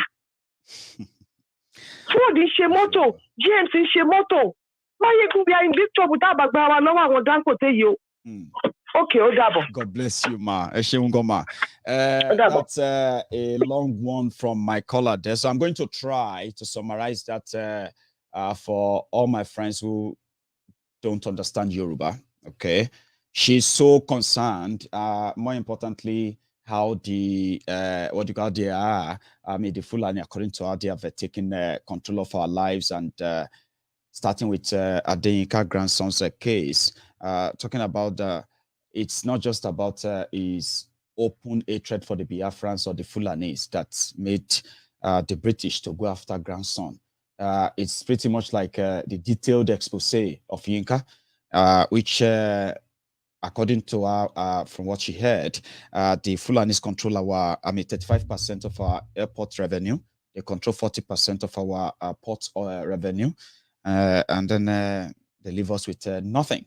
And she mentioned the economic empowerment of those who are supposed to be the Yorubas in Yoruba land as well, where Dangote controls this, that, and that, including the monopoly of Dangote. You know the story. So she repeated again that if nothing is done and we continue to just complain, that we should see what they did to Nnamdi Kanu, see what they did to Oloye Sunday Igboho. All of these are not just about what Nigeria is capable of doing, but the support of those from outside Nigeria, in especially the UK. And she also referenced the ongoing coup in Francophone Africa, where many of those please give me a sec, sir. So Omar, I don't even know my color. So please 1 minute. So she referenced the development in or developing situation in the Francophone Africa, where some of these French colonized Africa countries are battling with coup upon coup. Some of them are now taking themselves out of the control and grip of France, until we begin to have that same mindset as Yoruba people in Nigeria, as indigenous people, then we have a long way to go. Scary. Hello, sir. All hell Biafra. All hell Dudua. Maiyegun General. Biafra. All hell Dudua. How are you? And now, hello, Ade. Oh, this is Ugo from New Jersey. Ugo from New Jersey. It's been a while. Please, fire on. Yeah. You are on. Yeah. Yes, Maiyegun, first and foremost, I like what you're doing. Keep firing on all cylinders. It's how can I say? I don't know where to begin because it's just a shit show. I know. You know, with this thing we call Nigeria, and I'm glad that everybody's now starting to see what we have seen. You know, being that we're outside of the country, we see more. That's right. But though some of us are still outside the country, still don't want to believe it, and they're still naive. But we're watching the breakdown, the slow breakdown of that zoo. And this 2023 election thing that they're trying to push, of course, we all know it's a sham. It's a joke. It's just watching illiterates just do acting out for us. You know, it's like do what they do best, hoping and throwing the dice. All of you should shut up. This 2023, now we go decide who will lead us. If they don't lead us well, we will vote them out, like they said in 2015. If Buhari and APC fail us, we'll vote them out. Now, they are begging God to help them send APC away, rolling the dice, thinking that it will bring us better results. We are here watching. Ugo. Yeah, it's just enough is enough, you know, like we're tired of it. We cannot continue this thing. I don't know, you know, I just don't understand. Sometimes it baffles me. Honestly, Maiyegun, sometimes I'm cracking my head trying to figure out how did we get to this position where people aren't able to think critically and see outside and see why they're being used as pawn and played with. You know, a game. You know, you're telling me someone who this is your leader. He's living large. He has a Bentley. He has all this stuff. But you have nothing. You have no job. But yet, when it's time for election, you're not able to go and campaign for them. Isn't there something mentally wrong with your head? You know, all these young people, aren't they seeing what's happening? You know. Because these people have carefully crafted everything. Use they know how to distract the people. You know, manipulation. They pay off the pastors to now do their magic on this side. Pay all these other people to do their magic. Pay the musicians to now do their magic of just, you know, entertain them. Use entertainment. That's what they do. They use entertainment to distract you while they dig in and take your land. And that's what's happening right now. Of course, I'm from Biafra land. You go to our place, not too far from me. Fulanis have ransacked things. They've been, you know, destroying things. Even my own personal land. They use the cow to destroy all the crops there. You know? So it's everybody is getting their breakfast served differently, different times, but everybody's getting it somehow. And for those who probably feel like it is yet to get to them, well, they should wait for it. Ugo, thank you so much. No. Oh, sorry. No one is immune to this thing. We all should wake up. Please keep firing on all cylinders. I would. Thank you. Ugo, it seems that we're having a bit of a breakup in that line, but somehow you delivered. Hello there. I think I should bring you. Maiyegun General. Yes, sir. Hello. Maiyegun General. Yes, sir. This is Akinola from Houston again. Akinola from Houston. This year is my year. You can hear me, sir. Can you? Yes. I can hear you. Brilliant. Everybody can hear you as well. Please, fire on, sir. Excellent. Thank you for what you do and for the attention you are putting on a lot of things that is going on in Nigeria. Thank you. One other thing I will want to ask Maiyegun as well is to also focus on the traitors among us. Those enemy as one thing to fight the traitor. Those people who are betraying this just cause of setting our people free, the Oduduwa and the Biafra. all those people that knows that they are slaves in Nigeria. But, they are described as the slave, in essence.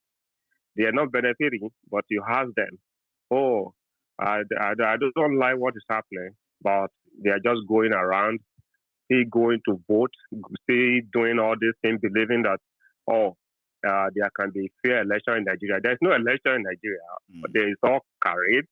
People will turn print. Tinubu will send people to, so if they know that he cannot win around Surulere, where a lot of PDP members are, they will send his talk there. They will, hear about what happened in the last election. So there's no election in Nigeria. Let's stop deceiving ourselves. In essence, somebody will turn print about 250 ballot paper, and then the result will be announced, and then we all clap and we've elected government. No, we have black colonial masters as we speak. I call them black colonial masters, and we have our own slaves and feed slaves. Some people that are getting some money from this system, they are home slaves. They are taking care of themselves, and for other people, as we speak tonight, people should check their conscience. Nearly 3 million Nigerian kids will sleep tonight with nothing in their stomach. And I don't know how people sleep at night when they know that this country is not working. And they go around not helping the cause. You see them, I don't know, you call them all kind of funny names, Belelechua and all these people. And these are the major problems we face. Until we all come together, these people that betray the just cause, they continue to pose problems. And, and I also tell you that a lot of our people as well, will I say, some of them deserve what they are passing through. How many people get money to vote during the election? This week, there's a primary in Ondo State to represent Akure district, whatever they call it. People were distributing 150,000 and people were collecting money to vote in the primary in APC. 50,000 was shared among people, and people were collecting money. The money that they will never finish spending, because soon bag of rice is going to be 200,000, and that's your 150,000 naira is not going to take you anywhere. No. So it's time for people to rise up, people of strong minds, and deliver Nigeria. Will I say Oduduwa and no, you can say Nigeria deliver Nigeria, sir. You know one thing I keep telling people. I don't believe in Nigeria. No, I'll tell you, sir. Right, delivering Nigeria is like the same thing saying if you love Nigeria, break up Nigeria to save lives. Check it. Now, you see, when you save Nigeria or deliver Nigeria, is that the indigenous people that are forced together inside Nigeria, they will have their deliverance. And Nigeria can do whatever. Whoever wants the name can keep it. Do you get what I mean now? But because people will have to come together, like you said. I agree with you, Maiyegun, but I'm just refusing to use that. I understand where the kind of why to call some places and just tag the name of them. You are now Nigeria. You now carry your label around. I know. I'm not Nigeria. I'm from Oduduwa Republic. That's right. And I'm sure a lot of my people that are listening are also from Biafra. And that country must be saved. Even Awolowo described Nigeria as a group of countries around River Niger. So we are not same country. We are just a joke. He said Nigeria is a geographical expression. Like when people say, "Oh yeah, let this exist in this region, that region, and all of that," and it existed. I agree with that. I don't want to take too much of your time because I know a lot of people want to talk. Thank you. So, but this fight. Oh, I think I lost him there. 1 sec. Hello. Hello, my brother. Hello, ma. How are you this evening or afternoon? I'm blessed. Amazing. So it's good to hear from you. Happy belated birthday. Oh, thank you. I was washed with that on that day, and indeed the days after, and it's quite overwhelming. So thank you, ma. Happy belated birthday. Many years in good health and abundant blessings. Amen. Thank you. Yes. Let's talk about this so-called Obajara Edeni. They call Nigeria. That country already is gone, is finished, is kaput. The country has already been mortgaged. We all know. Even China, tó ń yá wọn ní owó káàkiri, ó ti dé pigi. Àná ni wọ́n gbágo mọ́ mà. Wọ́n ní wọ́n gbágo ní China mọ́. Wọ́n ń pè wọ́n gbágo mọ́.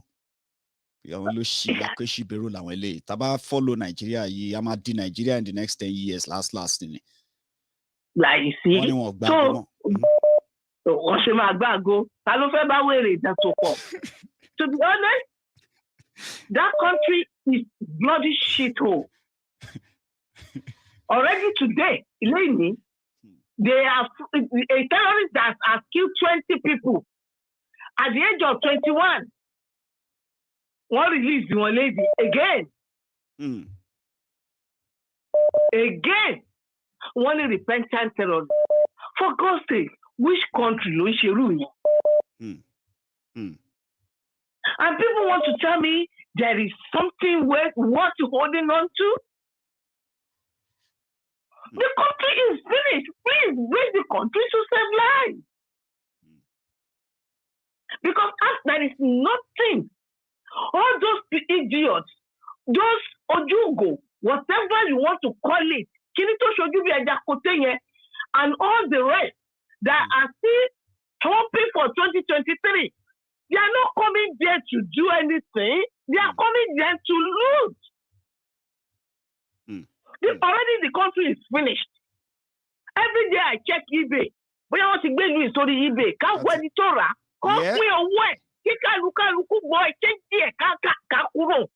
Yeah.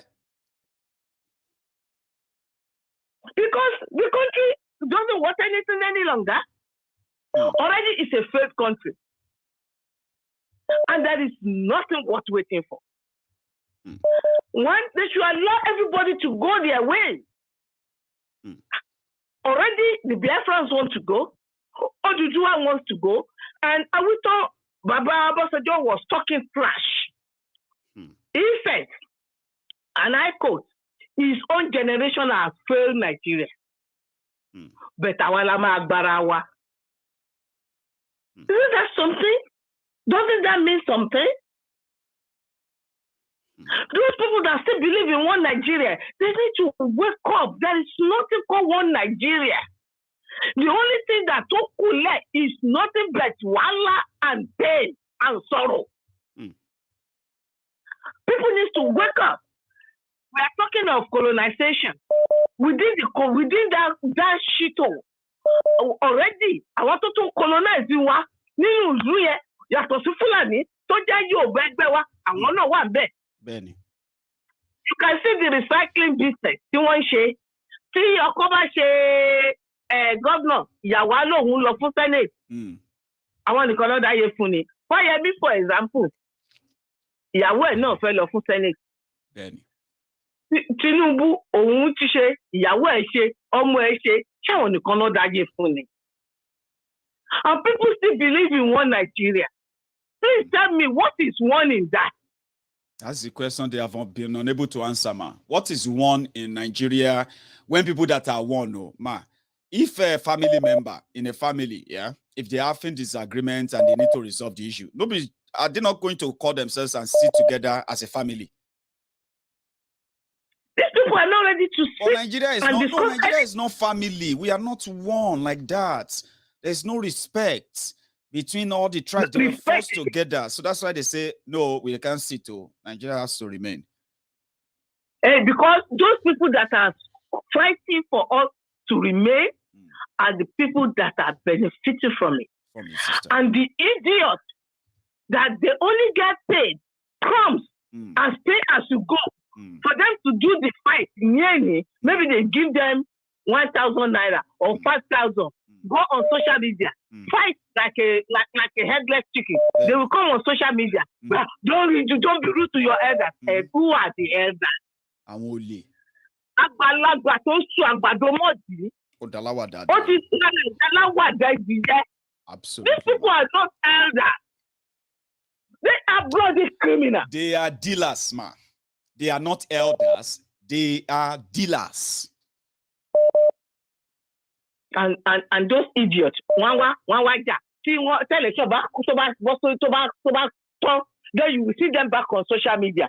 I need 2K. Can somebody help me with 2K? Can somebody help me with 5K? Can somebody help me? I need to pay my children's school fees.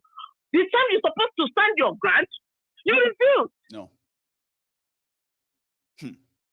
Instead, you are fighting to send their neck. And that's then they turn to Babiala. Do giveaway. She giveaway. They will tell you to do giveaway. If God bless you, if God bless you, bless others. Forget about election. Forget about what we did. If God bless you, bless us. Do giveaway. I won't worry. I might giveaway. I've decided I will calculate my giveaway. I will watch people that page me. If you are one Babiala followers during this period, don't come to me for anything because I do not owe you. People need to wake up. They are suffering and they are smiling. Not the juju be that. Now, Jujuma, we are still figuring it out. Some people said juju know they work. We can't. What exactly is now working on Nigerians that they are head neck deep in the ass of their oppressors and they will fight and do anything. Don't be juju be that. They say juju no day, but what be that? Let me release you. God bless you. You too, ma. God bless you. So I'll take another call. This time around. Hello. Yeah, good evening, Maiyegun. Good evening to you, sir. How are you? Hello. Yeah, fine, Maiyegun. It's Bobby from Amsterdam. Bobby from Amsterdam. Did you say? Maiyegun, I just want to. Yes, sir. How are you today, Bobby? Yes. I'm fine. And you? I'm very well. Thanks for asking. So, yeah, you're live. You can just fire on now. Okay, all right, Maiyegun. Maiyegun, now that 2023 is approaching, please, I want you to just be very, very careful. If possible, don't accept any gift from anybody because they will come to you in so many ways. Because if you can look now, it's like you are the only one that they are the only one. You are the one man standing that is opening people's eyes towards their election. So and they will come for you. Thank you in different ways. They will come to compromise you. So you have to be you know one thing, Bobby, just for the sake of our listener, okay? Let me allay your fear. All right. Yeah. I've been doing this for almost 9 years. And nobody. I am one of those they feel like don't go to him, don't call him. If you call him, if they record your voice, don't text him. If you text him, he will use your this and do screenshot. I've been on this for a while. Right? Even before now. And I'm so lucky. I've got a job, man. I live in the UK. Right? This was supposed to be an hobby before it became a bigger thing like this. So never worry about that. Come on. Never worry about that. Okay? But I appreciate your concern. Okay? Compromise. I'm glad that you're contented, I know, but please, go on, Bobby. No, this is only one because this is my fear. So I said, no, I have to. Don't worry. So that you can be at alert, because they will come with so many evil things. Maybe you think it doesn't concern you, but when you take it, they will destroy your spirit. If you come to the screen to talk, you won't know what you're saying again. You see, for the sake of these people, for the sake of those who are hearing us, do you know that personally, I have been secretly wishing that they will be bold enough. Yeah, that money where everybody they talk. They will be bold enough and push it towards me. I mean, I will come on this. You don't know how popular I'm going to be. If I come here now and I say, ladies and gentlemen, I collected 10 million from this person yesterday. Oh yeah, all of now, they abuse me and those will like me, I don't care. Oh yeah, they drop your accounts. Oh yeah, more they credit everybody. Do you know how popular I'm going to be? Do you know how many media in Nigeria? So if anybody give me money, it's indirect paying for what we eventually sink them. I'm not saying this because I don't want you to give me. If you get money for all of this, your work, bring it. We need them for this ministry. We do. But to compromise me, come on, Baba, we'll be fine. It's just like saying that Mazi Nnamdi Kanu, right? How much would they give to him?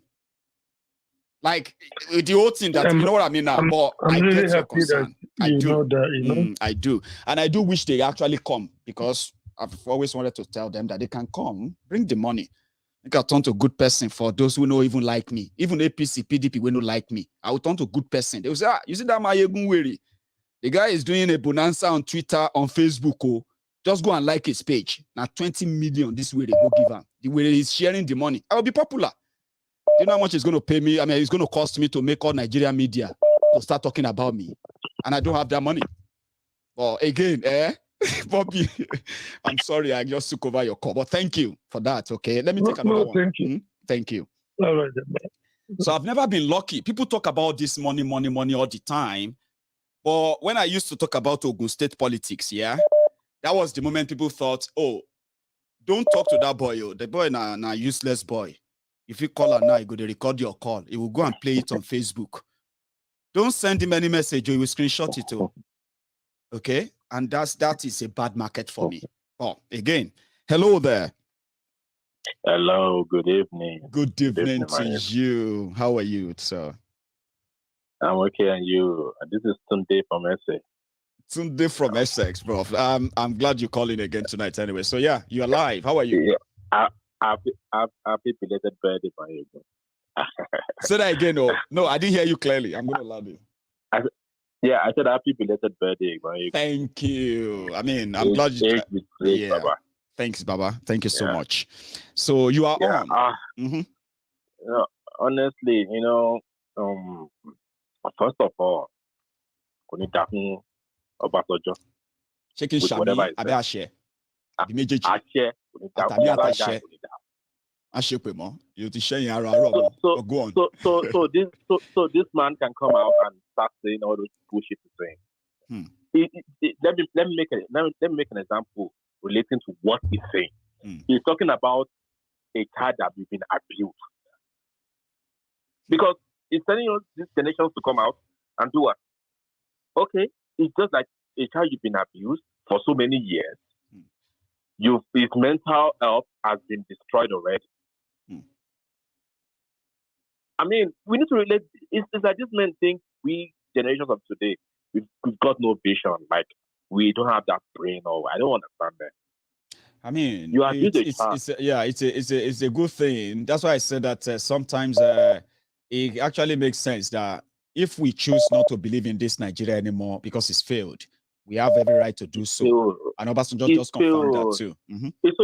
Obasanjo has the chance to make or to liberate Yoruba land. That is true. About 2 times. He had the chance to do that. What stopped him? He needs to explain that to Yoruba people. He has never done that because arrogant. No. He's an arrogant man. Everybody knows that. I'm Okunimi, Egbanimi, but I know him. He's an arrogant bastard. So if we don't even need this explanation. Now he's coming out to say his generation has failed Nigeria. It's a confession. I mean, like really? Who doesn't know that? When you had the chance to do something, what did you do? You did nothing. Now you're coming out to tell us that something case is here also. Now there was a caller who came in and spoke about some part of Western world who doesn't want us to separate. It's very correct, 100%. Seriously. I mean, see, I mean, this thing we're fighting for, because I'm part of it as well. I'm part of this movement. Honestly, we're still gonna work. We're still gonna work hard. Honestly, we got a lot of jobs to do. We do. Honestly, we have a lot of jobs. And you said it all. You know all those legal pressure. We must good, exactly. You know what I mean? From center, from up, from everywhere. Exactly. You know, for example, now let's say we wake up tomorrow.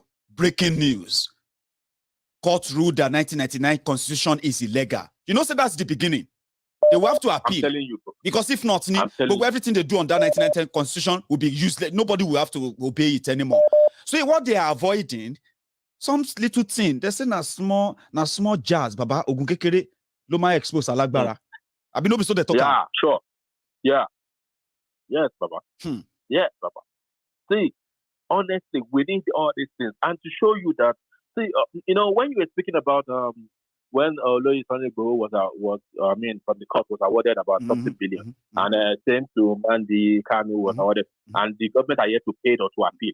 It shows the reflection of the kind of society we live in.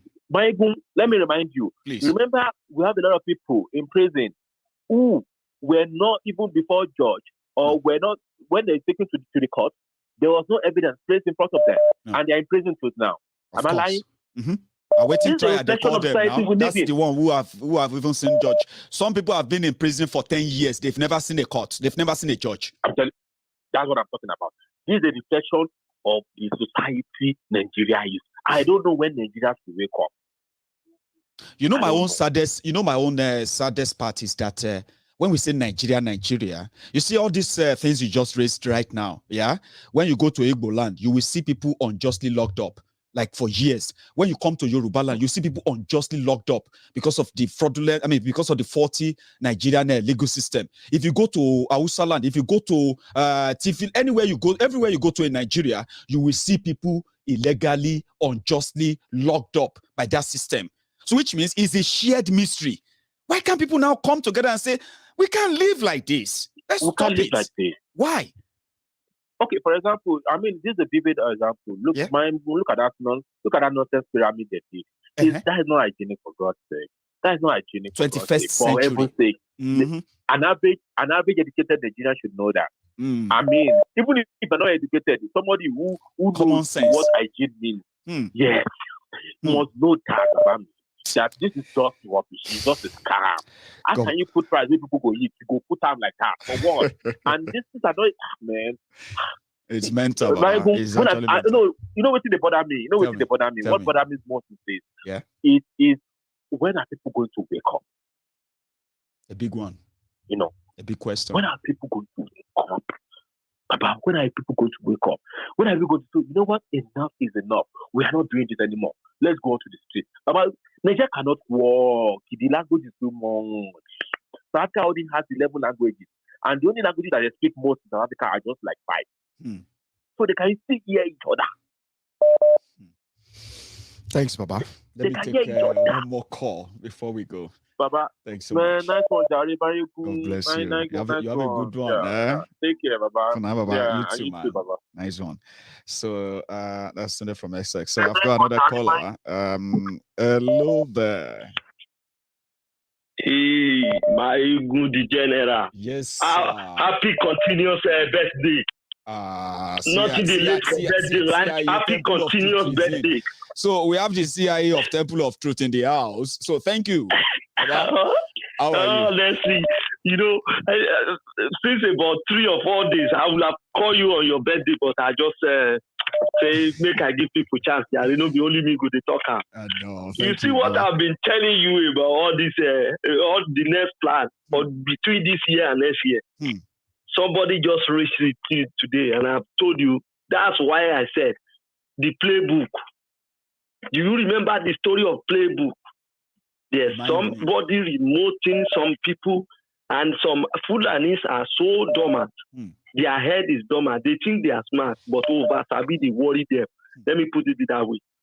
When an outsider collaborate with you and was deceiving you that, go and take those people's land. This is the plan. This is the plan. Using you against your own people.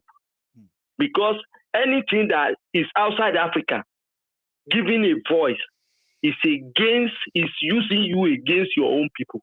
That's right. All the people that are against the abolition of slavery back in the days, where are they now? Let us start from there. The people that are against the abolition of slavery, where are they today? They were nowhere to be found anymore. There's some people who collaborate with the slave master now and said, don't hand it. There's a lot of black people who collaborated. The same thing when it comes to religion, the same thing still happened. Before even the Western, there were some people who came with their own religion before. That's right.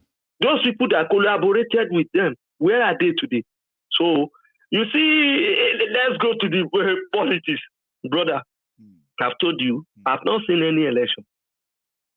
The plan is what is going on. Because why? When who will take over after Buhari? How would that person govern? 40 trillion. 44 trillion naira. Brother, what is the population of Nigeria? Divided it into that the population. Let me make it easier for you, okay? If the population of Nigeria of 210 million is true, the base of Nigeria today means that every person, including that baby, your baby, that is currently on your lap, man. Yeah, I'm talking to you. I'm talking to my viewers, by the way, JJ. So when they start dividing it by population per head, everybody, me and all of us, will be owing something around 247,000 naira each when they divide it for every one of you. So for me, my family, 240 something currently. What about the interest? You know that when everybody's growing now. When you borrow, you must now. Those borrowed money they said they borrow, the one they used to build the trailway, those locomotives. Do you forget that some people are still in between Kano and Abuja since the day before yesterday now? Yeah, the train don't pass there. Last week or 2 weeks ago, some people were using Koriko tree to quench the fire. The train catch fire. Can you imagine? Honestly, Nigeria is a joke. So for all those our brothers, all those bastardiers who collect money and be writing rubbish on Facebook to try and change us mentally to support the criminals. So it means they are bastards. And in the next 50 years coming, some of them will not hear any of them anymore. If you can remember, there was a fight to Babangida those days, Augusta Homu, all those whatever they call it, Dogo Yaro Megon, whatever. All of them today, where are they? During the Abacha, some people carry the black card. Oh, Abacha must win. All of them. Jimo Ibrahim is among them. Where is it today? Brother, posterity will judge. Time will catch up with everybody. But JJ, Obasanjo still putting brother and son in the army to come and protect the loot, isn't it? But the war failed.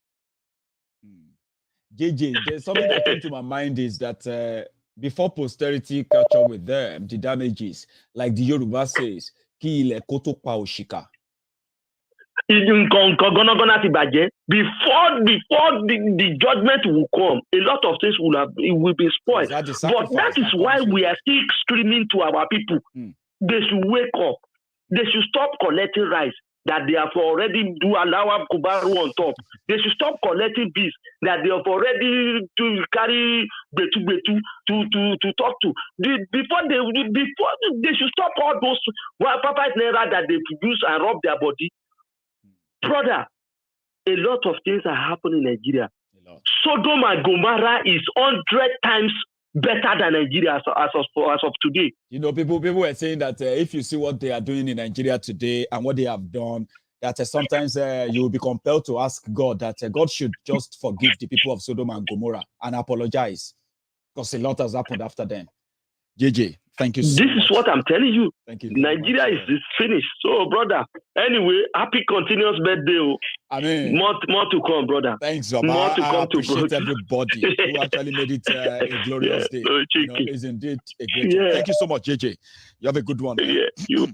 So I am going to take just one more call, and we will call it a night just because of our time. Maiyegun General. Yes, sir. How are you? Maiyegun General. Yes, sir. Answering. What's going on, brother? Well, I'm still here, surviving. Sorry. Houston, Texas. Thank you. Okay, I still want to remain anonymous from Houston, Texas.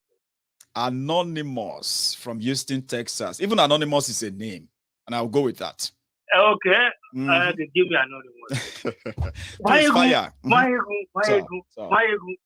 What is Obasanjo talking about? That we should not be a cripple complainant. So we should go out there and act. brother, if we are talking about the problem of Nigeria, Obasanjo is part of it. Those are the owners of Nigeria. That's right. That Nigeria is the way Nigeria is today. Obasanjo is part of it. So what is it saying? The 1990, okay, the democracy we have right now started in 1999, right? That's right. Obasanjo gave us a constitution that we know nothing about. Obasanjo. Well, he took it from Abdul Salami Abubakar. And instead of him to give the people the chance to make a better constitution, he decided to amend it so that he can stay in power for longer. So what is he saying? So what is Obasanjo? Who is listening to Obasanjo? Last week, Obasanjo was preaching on the... Obasanjo was preaching Obasanjo. I don't understand, man. Pastor Obasanjo. And talk about Tinubu. Tinubu. I think his strategy right now, everybody, within his camp, within his team, the only strategy they have that they always talk about is, look at Lagos. Look at Lagos. Look at what Tinubu did. What did Tinubu do in Lagos? What did he do? I'm still looking. Lagos that people defecate on the road, smelling dirty Lagos. People defecate on the street of Lagos. People urinate on the street. Lagos is smelling, it's dirty. If you cannot talk about the goodness of Lagos, you cannot talk about it without talking about Latif Jackson. That's right. I mean, why are people not celebrating Latif Jackson there and they're talking about it? What did he do? Tinubu didn't do anything in Lagos now. The only thing he did is to give us all these cows and all that. Man, I don't understand our people. I don't understand Nigerians. I don't understand how we think. I don't understand the way we behave. Our priorities are all messed up. Yeah, you see the other part. You see the other part that actually kind of make me cringe when I think about all of this. Like your question, when is our people going to wake up? When is our people going to do this and that? I realize that, do you know some of them have problems with how we say these things, right? Because you see me and you are calling in from Houston right now. What do you call it? I'm responding from Glasgow. So you see that moment you say, what is wrong with Nigerians? They found that as if they found it offensive. Hey, Ogao. Look at all these people. When they go abroad, they will be using the word Nigerians, this Nigeria. What is wrong with this Nigeria? So they see it as a competition. So maybe we will never get the answer. When are they going to wake up? They will never wake up because they feel insulted. Maiyegun, like I said, the only people that can make Nigeria better are the Nigerian people themselves. When they are tired, they will fight. All this what they are doing. When hunger kills them, they will fight for their rights. They don't like you people. See, they will say, we don't like you people abroad talking like that. Are you the one feeding us? Which one is hunger? Hunger will cash this and that. They take offense in that. I think, Yeah, they are the way Nigerians think. When you have the opportunity to travel out of Nigeria, your brain will open. Your brain will open, and you will start questioning a lot of things. And you will feel insulted. You will feel insulted that you agree with them a lot of the time before then. You'll be like, so I agree with this Nigeria all these years. You will not start asking questions. No, you become angry. You become angry. Everything they do, you get angry. I know. My brother, God bless. And you too. God bless you too. All right, thank Anonymous. You have a good evening, sir. So that's a good one. No, you see, that's something I wanted to talk about too. Like when we say all these things, I like the way sometimes I phrase what I say because I always know my audience and I direct my message to different segment of my audience. I have a way of doing that. Okay. That is why I can pretend I singled you out. Like I'm seeing you now watching me, right? Like I can see you, even though you can see me, I can see you, right? But I always have a way of directing my message to every part, every segment of my, what do you call it? of my audience. And in that regard, I found out that some people feel like every time you talk, they kind of will like what you are saying. For those who listen, those who actually sit down to listen, they will like it. Oh, I love Maiyegun. I've got friends right there in Nigeria, a lot of them, that they will say, oh, I love Maiyegun, I do all of that. But when you ask those who don't like Maiyegun, but they listen to Maiyegun, most of the reason why they don't like Maiyegun is because, yes, he's saying the truth. But why is he always feeling like he's better than us? Is it because he's living abroad? What makes him think he's better than us? So it becomes something like he's talking to us because he feels like he's better than us. He's talking about our politicians, our leaders, simply because he's living abroad. The way he's talking, so they kind of feel like he's condescending. You get what I mean now? So even those who agree with you, those who feel like you are saying the truth, they agree with you. They feel like something must be done, but at a point, their Nigerianness in them will kick in. They will start feeling like, what is wrong with this guy? What is, you know what I mean? Is it because he's abroad and all of that? And it's not a competition. Like Anonymous said, if you leave Nigeria, there is no way. I'm not talking about go on holiday or go to Dubai where you see electricity 24 hours and you're like, oh boy, if you see Dubai, almost see Dubai. Or you go on holiday to UK. Come and see Metro, UK. Just come back from the UK with the accent too. I'm not talking about that. I'm talking about when you leave Nigeria and you have to like operate in the real world where you have to do things legitimately. There's no shortcut. There is no shortcut. If you go through any shortcut illegally, you're gonna get bumped for that. Then, and you realize that things are working. There is no way that you're not going to get so angry, offended, embarrassed with what is going on in Nigeria. So that's why we talk all the time. It's not a competition. I keep telling people it's not a competition. You shouldn't even be putting us on this. So we have homeless people in London. So because homeless people are in London, that is not for you to be sleeping in darkness in Nigeria in 2022. Yeah?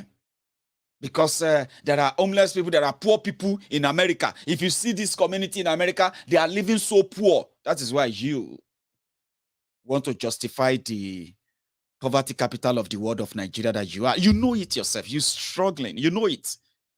I can sit down there and analyze why your life is what it is. And that is why I said my messages are always directed at a different segment of my audience, because I know my audience. It's not a competition. You can't put me on the same... See, in reality, right?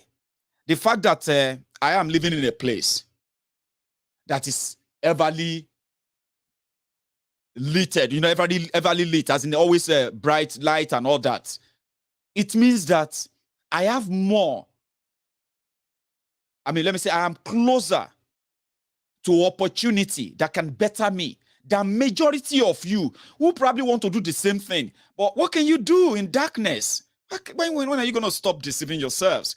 So we are talking about the openness and the closeness to opportunity and the rest of that. If I have a business meeting in Edinburgh tomorrow, yeah, I can drive from Glasgow to Edinburgh within 50 minutes or an hour, and I'll be in Edinburgh, and I will still attend my meeting, and I'll be back in Glasgow, and I will never feel like I've done something that exhaust me for the whole day. Time is money, they say. Not in Nigeria. They take a lot away from you to economically reduce your chances. So don't put me in the same picture when I tell you I have seen it better, but you should deserve better, something better. Well, again, it is not a competition. But Nigerians always feel offended. I go to America all the time. What's he saying? There are poor people in America. Auntie, you go to America. You see those poor people in America? They can decide to buy a ticket and go on holiday in Europe. Do you know that? Yes, they can do it. How many homeless people in under bridge in Oshodi? Homeless people under Mararaba Bridge in Abuja and every other bridge you have in Nigeria. All the homeless people there, how many of them can buy a ticket and go to America? Those ones can buy the ticket and come to Nigeria, you know that? holiday. And when they return, they go back to that same homelessness and like they describe it to you. Until you can go to America, uncle, you can go to America and you can tell the poor people that cannot go to, the people that cannot go to Ikogosi. Lagos people, imagine somebody in Lagos who want to say, this Maiyegun, they always talk as if to say their life is better. Come on, calm down. Ordinary Ikogosi in Ekiti, you can't take your family there and say, let me take my family for a break. I've been working and I'm successful in Lagos. Now let's go on holiday. You can't do it. Nigeria is where I know that when people say you want to go for holiday, they say all these people, I go share them during holiday. I can save some money. Maybe I go spend. You go spend holiday with my sister. You go spend holiday with my brother in Enugu. You will go and spend holiday with my auntie in Lagos. All of those times is just for the parent to have some little respite. The way people manage poverty, so to say. So don't put us in that pedestal, okay? Because the point we are making is that if the system work, right? Honestly speaking, you can live anywhere. You can live in Nigeria. You can live anywhere. Abi, are you people not going to South Africa? She's South Africa perfect, innit? Are Nigerians not going to South Africa? Are Nigerians not going to other African countries where little improvements are there and they turn around to say their lives are changing? That's what we are saying. You can't leave that place and then feel the same and go back and say somebody should be celebrating opening a public toilet. Honorable, thank you very much. This is we dedicate this public toilet in this market to the glory of Father, of the Son, and of the Holy Spirit for the general use of the common people. Amen. Honorable, God bless you. We are not going to go and start doing short put at the canal, which is about 1 kilometer, 2 kilometers away from the market. And we people will not be doing short put and be throwing it at the back of the market as well. Honorable, thank you. You don't build toilet for us. I mean, you won't live in Glasgow. You won't live where I live and celebrate all the madness you are celebrating. And you see the lies. You can easily see through them. And usually for somebody like us, it annoys us. But in Nigeria, oh man, celebrating locomotive, educated people celebrating fraud. Now they say China know they pick call. China know they pick call again. Maybe Europe will pick calls. Nobody's going to pick your call. You are done for. The Kasalago bust. The money they looted from you, they brought abroad. They will be bringing them back to do election. As many of you are already waiting to collect your own rubber, 5,000, 10,000. And you can abuse Maiyegun and tell Maiyegun to shut up. Maiyegun, go and hug transformer. Maiyegun, you will see, Tinubu will be president and God will shame you. I say, we shame. Let's concern me if Tinubu become your president or not. I even put it on the table. Listen, if you know that 100% you are very sure that Tinubu is going to be your president, yeah, I put it on the table, 1 million naira. I can make it 2 million naira. Just tete abi. Yeah, bring 2 million naira. I'll put 2 million naira. And then you wait. It can take you another how many months or how many, next year is the election. You believe in Tinubu? Bring 2 million. Contact me and say, Maiyegun, yeah, let's do it. That's what men do. That's what they do. You don't go about and feel like because they will pay you 20,000, 10,000, 5,000. Maiyegun, you will see. God will shame you. Tinubu will be president of Nigeria and nothing will happen. Weary. Shey Buhari no be president. How is your life now? How are you coping? How are you doing? Shebi you dey see me. I'm still here. I'm still Maiyegun. Now me. You still see me here, except if something happen and I die. I know people don't like me saying that. Maiyegun don't say that. It's because you don't have control over it.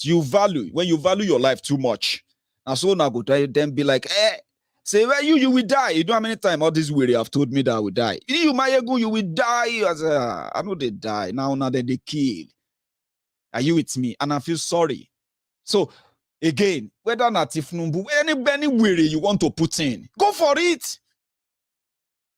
It's not going to change anything. Rather, it's going to actually make me more money.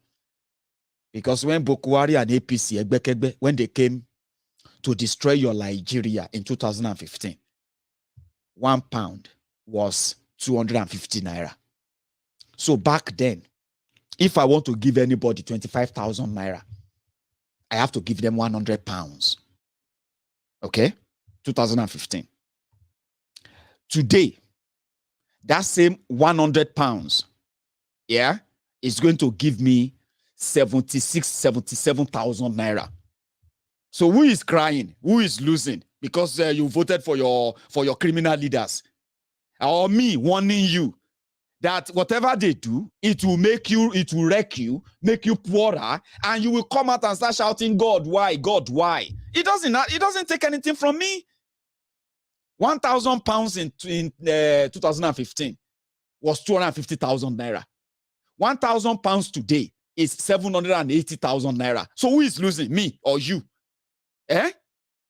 When they created unemployment in Nigeria, ruined your naira, ruined your economy, who lost their jobs? Who lost their savings? Who lost their businesses? I don't get bank account for Nigeria. I don't get anything. If not because of the money I send to Nigeria all the time, which is not just me. It's part of the $36 billion that everybody remit from all over the world annually into that your economy. I don't get bank account. They don't feel steal my money. They don't feel, take anything from me. But guess what? As the criminals are in charge of your country, somehow they make me richer. So now I can say, oh, if I want to send, like I said, 1,000 pounds, 250,000 naira. Today, 7 years after, 1,000 pounds, 780,000 naira. Do you know that when I send money to Nigeria, I always feel like I'm a rich guy when I'm not? It's because you're criminal leaders. As that money is that much, you are finding it difficult to even spend that your naira because it's valueless and it's going to be worse.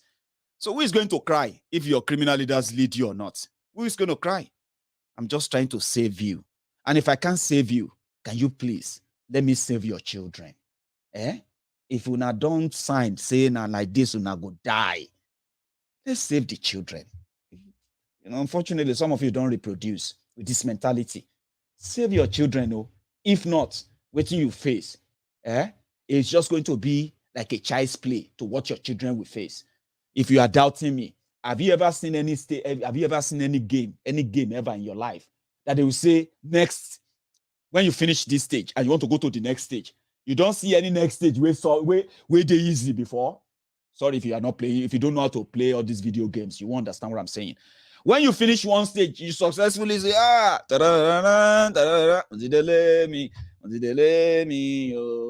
Mario. You remember? When you go to next stage, the next day, the stage you get to, the harder it becomes. Are you with me? So it will get to that stage, and I will see how long you can hold.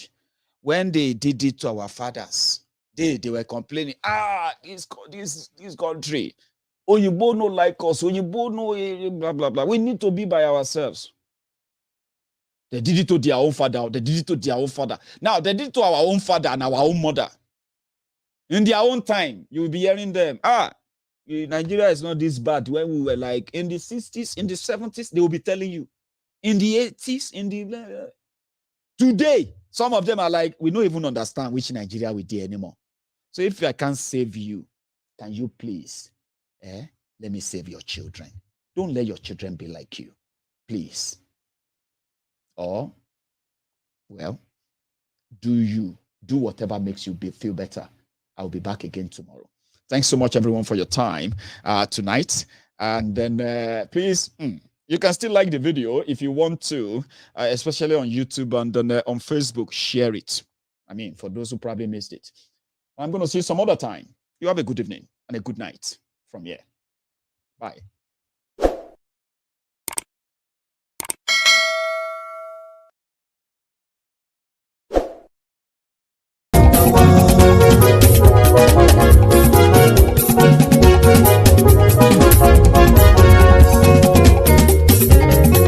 Àní ẹ̀sùnra kì í.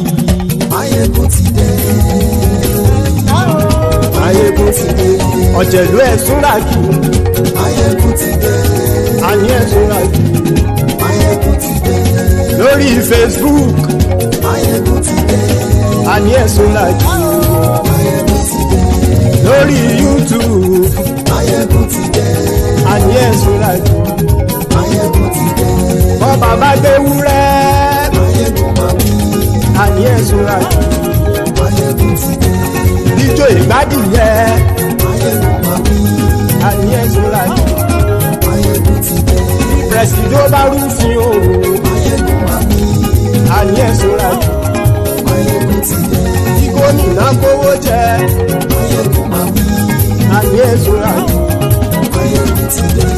ọlọ́pàá tí ń darí bá. Maiyegun máa wí. Ayé ẹ̀sùn rájì. Maiyegun ti dé. Aṣòfin tí ń rúfin o. Maiyegun máa wí. Ayé ẹ̀sùn rájì. Maiyegun ti dé. Òkúra olóṣèlú. Maiyegun máa wí. Ayé ẹ̀sùn rájì. Maiyegun ti dé. Ọ̀jẹ̀lú ẹ̀sùn rájì. Maiyegun ti dé. Ayé ẹ̀sùn rájì. Maiyegun ti dé.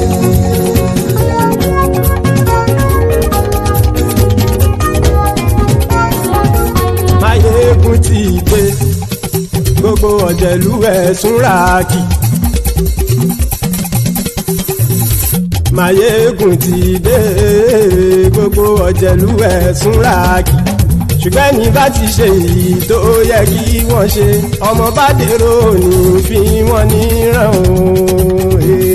Maiyegun ti dé. Gbogbo ọ̀jẹ̀lú ẹ̀sùn rájì.